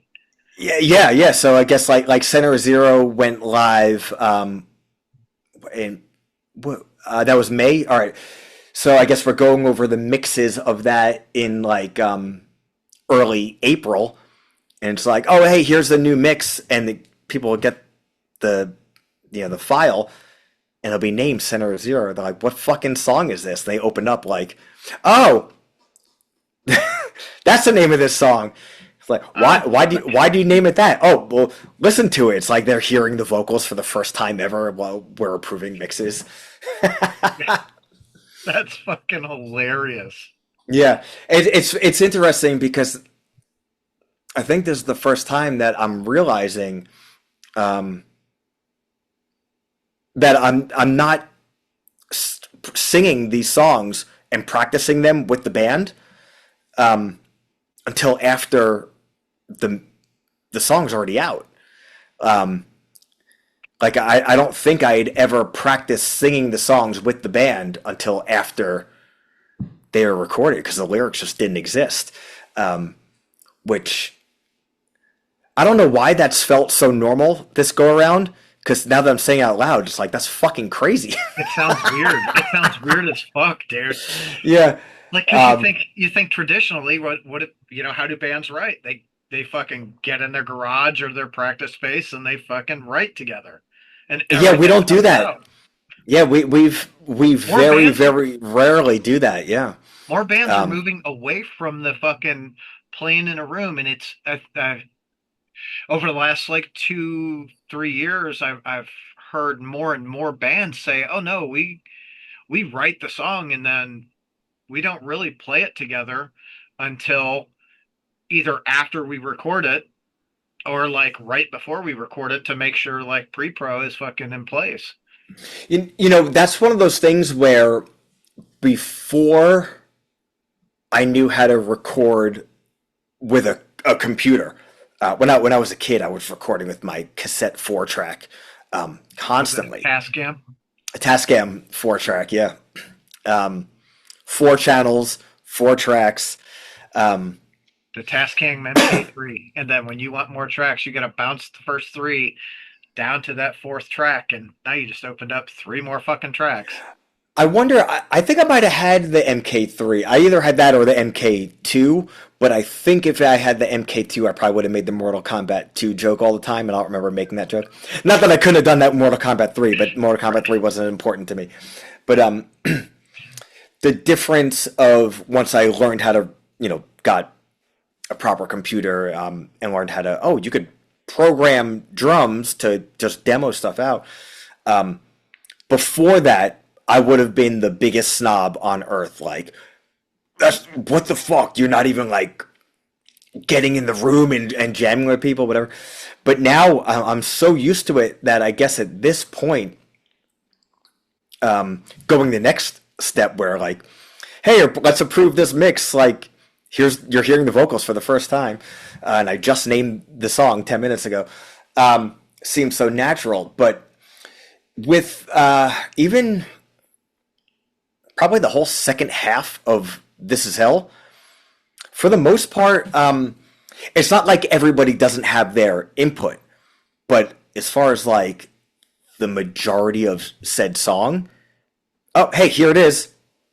Here's a song. Like, we're going to obviously have a human play drums, and we're going to record the guitars and bass and vocals for real, but here's like the outline of the song. And then we get in the room and everybody learns it, and then like, oh, we'll change this here and there or whatever. And once, at least personally, I got into, that's where I could just bang shit out like crazy, you know, especially with Extinction A.D. At one point, I was 2.5 albums ahead. Yeah, I think by the time we had completed our first EP, I had the majority of our second full length already written and demoed out. And I know definitely by the time we recorded our second full length, I was already writing songs for our 4th full length. Or third. I'm jumping ahead too much. By the time we had our second full length recorded, the 3rd album was done, being written. You know what it was? Tangent. The 3rd album was done, and I was working on something that, you know, we ditched years ago. But I was working on a 45-minute song. It's like, it's going to be one song. You think you're asleep? Yeah, right. But it was like a 45-minute thrash metal song. That's exhausting. Which we wound up like ditching because it became a bit of like, this is just like riff-a-rama, kind of like linear. Like, this isn't a song. So we wound up ditching it. But I was already done with that. I was done. Musically, I was done. But you got to think, you know, like I said, we're about to release our second album, and I have basically an hour and a half's worth of music for Extinction A.D. demoed. And then I have, you know, the time I was doing that band American Ice Age, you know, I had that record done. You know, I was just writing like crazy. So I've gotten so used to it that I don't even think at this point where it's kind of like, I started writing. And then, you know, 2 months later, like, okay, I guess we got our next album written. Everybody has these demo tracks. Like, everybody learn your shit, and eventually we'll get in the room and learn the songs together, and then make some changes here and there. It's rare that we are like, you know, practicing for a show or just practicing for whatever, and like, hey, let's like write a song together. And I think mainly I don't work well in those situations because I hope it's not because I'm a complete control freak. That might be the case, but I hope it's not that, because I would love if there was more coming in, which there is. Like there'll be things where like Ian will, hey, I have these like 4 songs that are like incomplete or complete. He's like, do with you what you want with them, and I'd be like, oh well, this is done. I'm gonna put a little thing here and there that, or there was the song "Culture of Violence" and the song "Apocalypse Rising." So third album and fourth album. Those are songs, if I remember correctly, Ian wrote start to finish. And then I said, hey, I have some like arrangement ideas. Are you open? He goes, yeah, go for it. And I would like chop things around and like, what do you think about this? And like, take a while. Because if you write a song, it's about like a 4-minute song, and then you get a different version of it from somebody, you immediately, or I understand, you could listen to it and be like, what the fuck is this? Because you're used to hearing it one way. Yeah. I'm like, just give it some time and listen to it like today, tomorrow, not for the next 2 days, then again, or whatever. And see how it feels. Because sometimes you need hear something, have your initial reaction, and then absorb it and then see, oh, that actually is kind of cool and I didn't think of it this way. Or, no, that doesn't make sense. And sometimes it works, sometimes it doesn't. But those 2 songs specifically were songs he wrote start to finish that I just kind of chopped and like Lars Ulrich around. Which for the person who does nothing but hate on Lars Ulrich should know, Lars Ulrich is like the mastermind arranger of Metallica songs and turning like cool riffs into actual memorable songs. Without Lars, we wouldn't have a lot of things that are like ingrained in our DNA, even if the riffs existed. And we, in the end, like, Culture of Violence is a song we never don't play live. And like I said, all the riffs were the same. It was just kind of in a different order. And Apocalypse Rising, same thing. The song was very, very different, even though it was just a reorganizing of riffs. But again, long story long, I'm just so used to it. And I think, what the fuck? Prodigal Scum, which was on our EP, Ruthless Intent, that was a song that we said, hey, at next practice, let's all get together and write a song. We're going to do it. So if anybody, come up with some riffs if you want, or not, but nobody comes in with, oh, I have all this stuff. And after years of being unsuccessful, it was really cool that we came in and did that. Yeah. And it was a bit of, we came up with the majority of it, and then I went and did a little bit of pooching and potching. But for the most part, it's like, oh, cool, that was the first song in the history of the band that's like every member is a credited songwriter.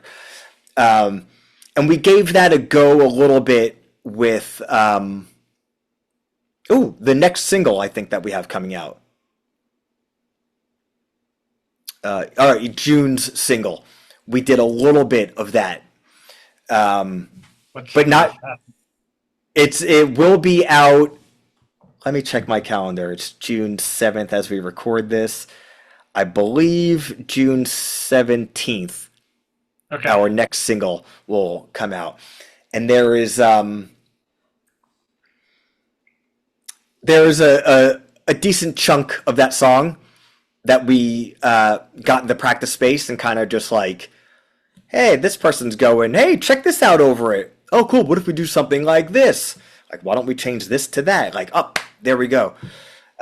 So we had a little chunk of it, and they said, all right, I'm going to go home and finish this. So it's interesting how the world of music writing has evolved in that way, where it still is a band. It's not a one-person project, Right.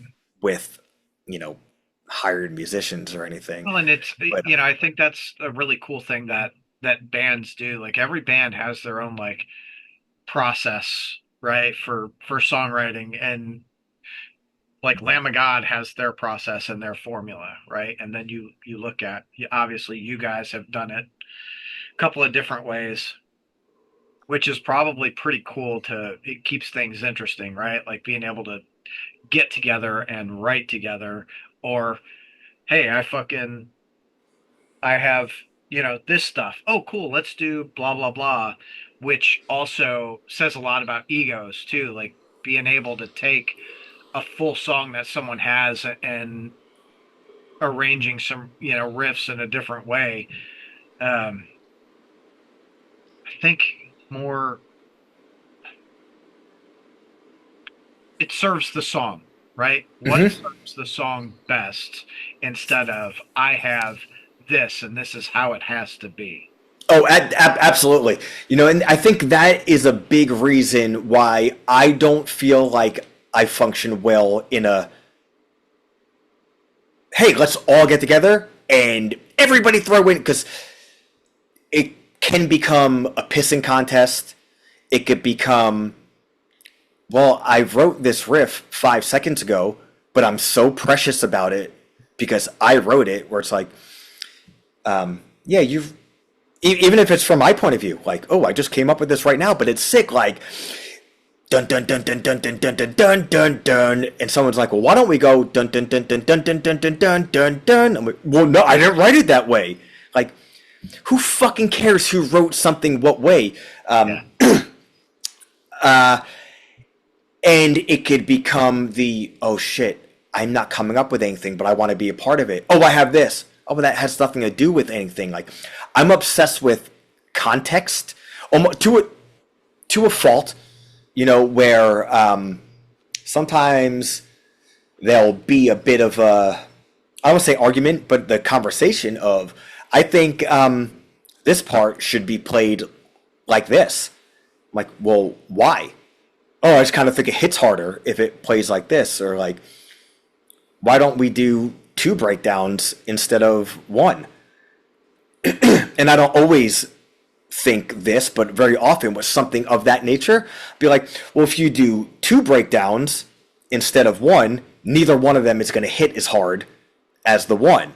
And if we do, that super crazy riff or this like super shreddy solo here and there, then it's just noodling.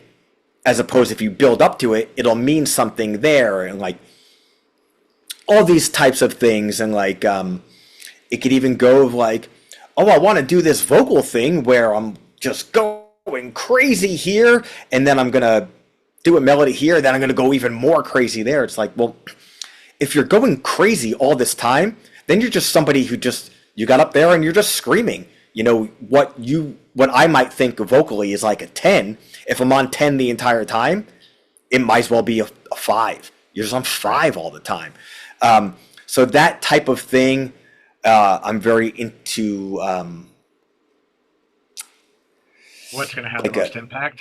Yes, and a structure, and what's going to pay off, and what is going to make each part of a song mean the most.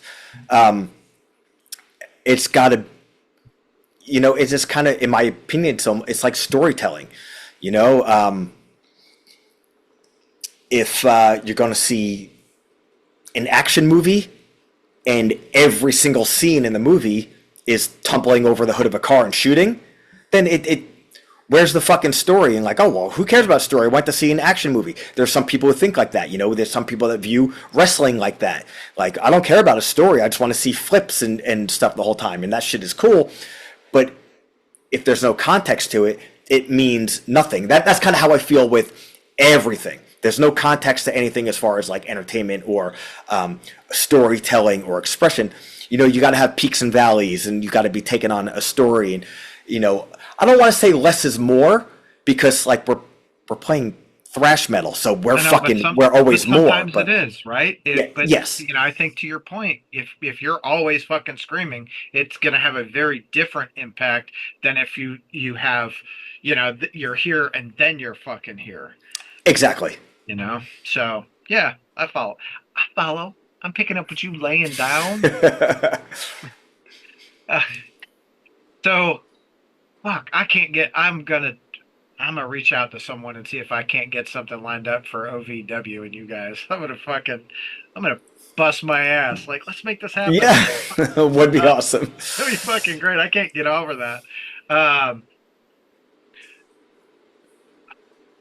I think you and I may have talked about this before. If you and I didn't, I talked with this other person. Did you and Chris Enriquez play in a band together? Yeah, yeah.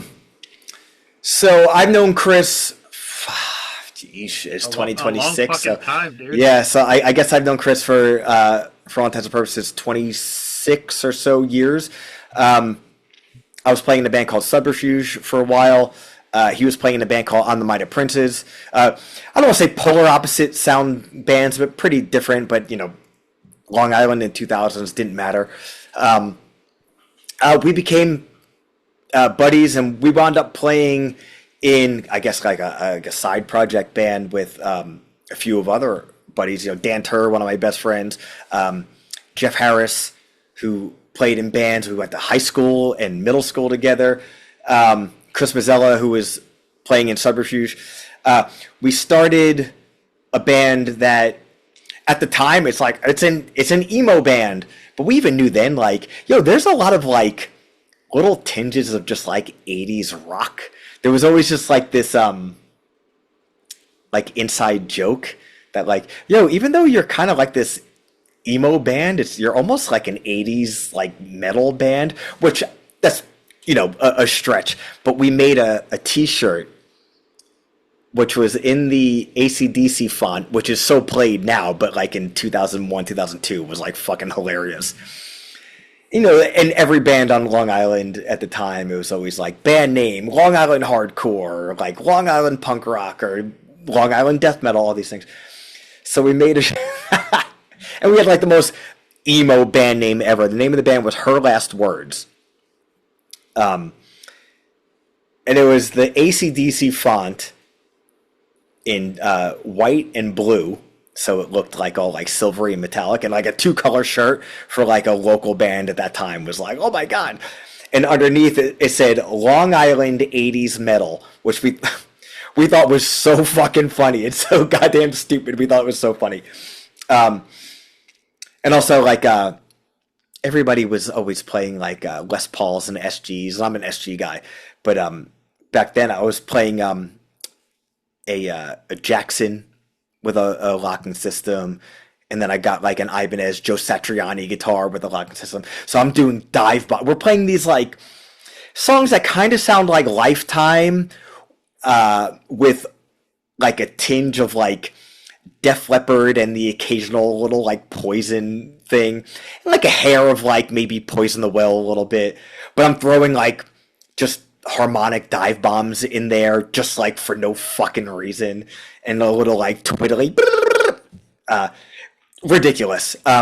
So much fun. The band was so much fun. But we played for probably about 2 years.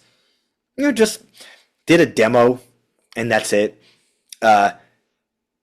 So much fun. Reunion. we did a reunion in 2000. Well, reunion. We stopped playing in 2003, and then we played a show again in 2005. So I've been friends with Enriquez ever since, and he's working at New Noise magazine now. Yeah, he's the head of advertising. So they're going to be premiering our June single.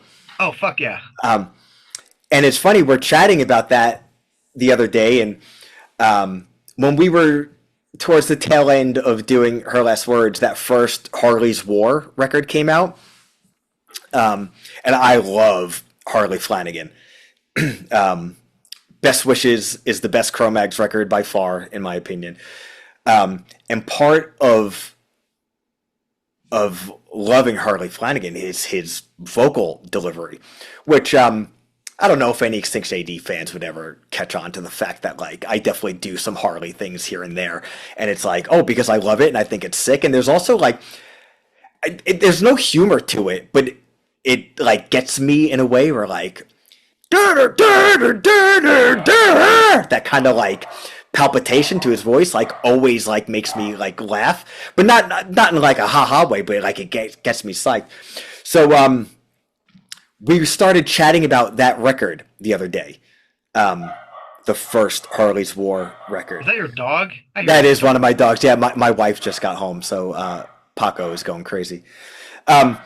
So he's like, he had just gone to see Failure, and he introduced me to Failure. I love Failure. I've never. Oh, that's when they were in Chicago. Were they just there also? Yeah, because so they played a New York show also. Oh, gotcha. So I think Spotlights played with Failure in Chicago. Yeah. It was a festival that they both played. Yeah. So I said, "Oh fuck, I forgot about that show." It was like 2 days after the show. So I totally forgot about that show. Like I would have gone. I never have seen Failure. So we're talking about Failure. We're talking about Harley's War. He goes, "We should do a band that mixes Best Wishes, Cro-Mags, and Failure." And he's just fucking around. I said, "Yo, that would be so absurd." But he goes, he's like, it is absurd, but there are bands that kind of do this like mix that nowadays. It's so crazy. I said, "Yo, say no more. I'm gonna I'm gonna write a song that mixes those two." So we stopped chatting, and I'm like, "Oh, I'll get to that eventually. It'd be funny. I'll write some riffs and send it to him. We'll have a laugh." But instead, I sat down immediately, just picked up a guitar. I just got a new guitar, so I'm like, "Oh, an excuse to play this new guitar." So I was like, "Let me actually see if I could do this real quick." So I just write a riff that sounds like Failure. I'm like, "Oh, there we go." I was like, "How could I merge this with like a Cro-Mags crossover sort of riff?" So I figured out a way to do it, and I did. I said, text him back. I was like, "Yep, actually started writing riffs. I'm gonna work on this a little bit." Never gonna happen, but it doesn't mean I'm not gonna try to at least write like 2 or 3 songs to like see what happens with this fucking absurd polarizing mix of Failure and crossover Harley Flanagan Cro-Mags. Fucking do it. I will put it out. I will fucking put it out. Maybe we'll get my dog on the record too. Oh, it'd be great. So I wrote a song, just thinking background noises. I back in the 90s, I like wrote and recorded a lot, and I was recording in this fucking studio and playing a song Into the Sky, and there was a thunderstorm going on, and over the fucking over the chorus where it's talking about going into the sky and blah blah blah, you can hear the thunder rolling, dude. It was like perfectly timed. Like, holy fuck, that's amazing. I love shit like that. I love it. Oh, me too. Like those little Easter eggs you find on fucking albums. Oh, well, this was an accident, and we didn't mean to do this, but it worked out for that. It's like, oh, that shit is so fucking great. Oh, dude, we always, every album, we keep a list of, we're just traveling in the van, we're like bullshitting about this, that, and the other thing, and somebody comes up with an idea, just like something totally random. More times than not, it's a joke. But it goes into a list of album whatever number. So there's like album 5 requirements. And it's always funny, like, "Yo, send me that list again," or somebody read off the list. And it's all these ridiculous things, and maybe like a serious thing here and there. And finding ways of incorporating those things into songs. Like the serious things, like a breakdown with a closed hi-hat. Okay, just figure it out. Cool thing. And then dumb shit like monkey noises, which is like, oh, this came up like it's a joke. And then like, yo, I knocked something off the list. Like, oh, was it the closed hi-hat breakdown? Like, no, it's the monkey noises. Like, what the fuck are you talking about? And sometimes it's literal, and sometimes it's so the monkey noises thing turned into in Thaw. We have like a little guitar lead that transitions into the guitar solo. And it's just but it's like, yo, I'm going to go into that, and I'm channeling the fucking monkey sound. So it's kind of cheating a little bit. But, there's some things that have gotten on that were ridiculous. Like, I don't know, it's subtle, especially the way Ian mixes. Trying to fit things in, having everything be musical. But like, I think on maybe 2 of the released songs at this point, there's synth on them, which is like, if you don't dig for it, you're not hearing it. But once you hear it, you're like, oh my God, how the fuck did I not hear that?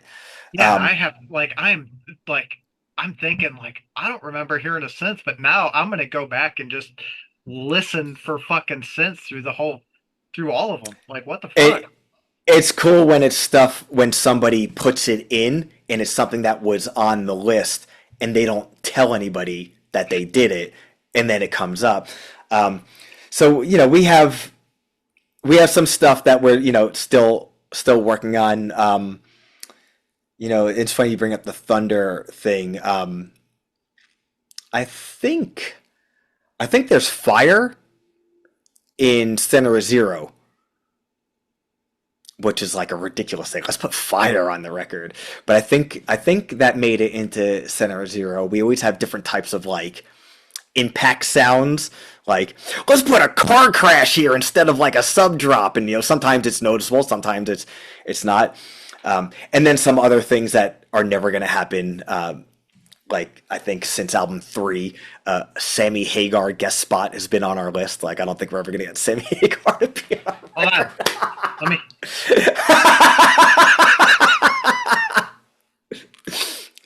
I legit had wrote a vocal thing on the Culture of Violence record that I wanted Sebastian Bach to sing so bad, and then we somehow was like a friend of a friend knew somebody who was like his assistant on a tour or something. But it like obviously never happened. I was like, fuck, now I have to do this? Like I can't hit this goddamn note. I legit wrote this vocal line for Sebastian Bach. Oh shit. Hold on. Yo, if you're texting Sammy Hagar right now, I'm gonna fucking lose it. I can't tell you that. I can't confirm nor deny that. But I'll tell you that I am texting someone about a guest appearance on your record. God, that would be something that I would definitely, if anything of that nature happened, and it like wasn't brought to the attention of the other guys like early on, I would just keep that a secret until I'm like, oh, hey, I'm sending the vocals over to be mixed, like, and they'll just get the vocals, be like, what the fuck is that? It's like, dude, it's fucking Sammy Hagar, duh. The most ridiculous mix, also, too, like. Out of all the vocalists in the world, like, yo, it'd be pretty sick to have Sammy Hagar on an Extinction A.D song. Let's see if we can make that shit happen.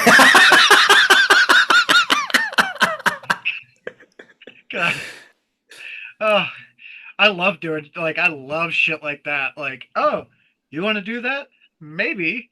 Boop, hold on, let's see what we fucking make happen. It'll be fucking great. All of a sudden, a fucking XAD single with fucking Sammy Hagar comes out. Like, what the insane, fuck? insane. Yes.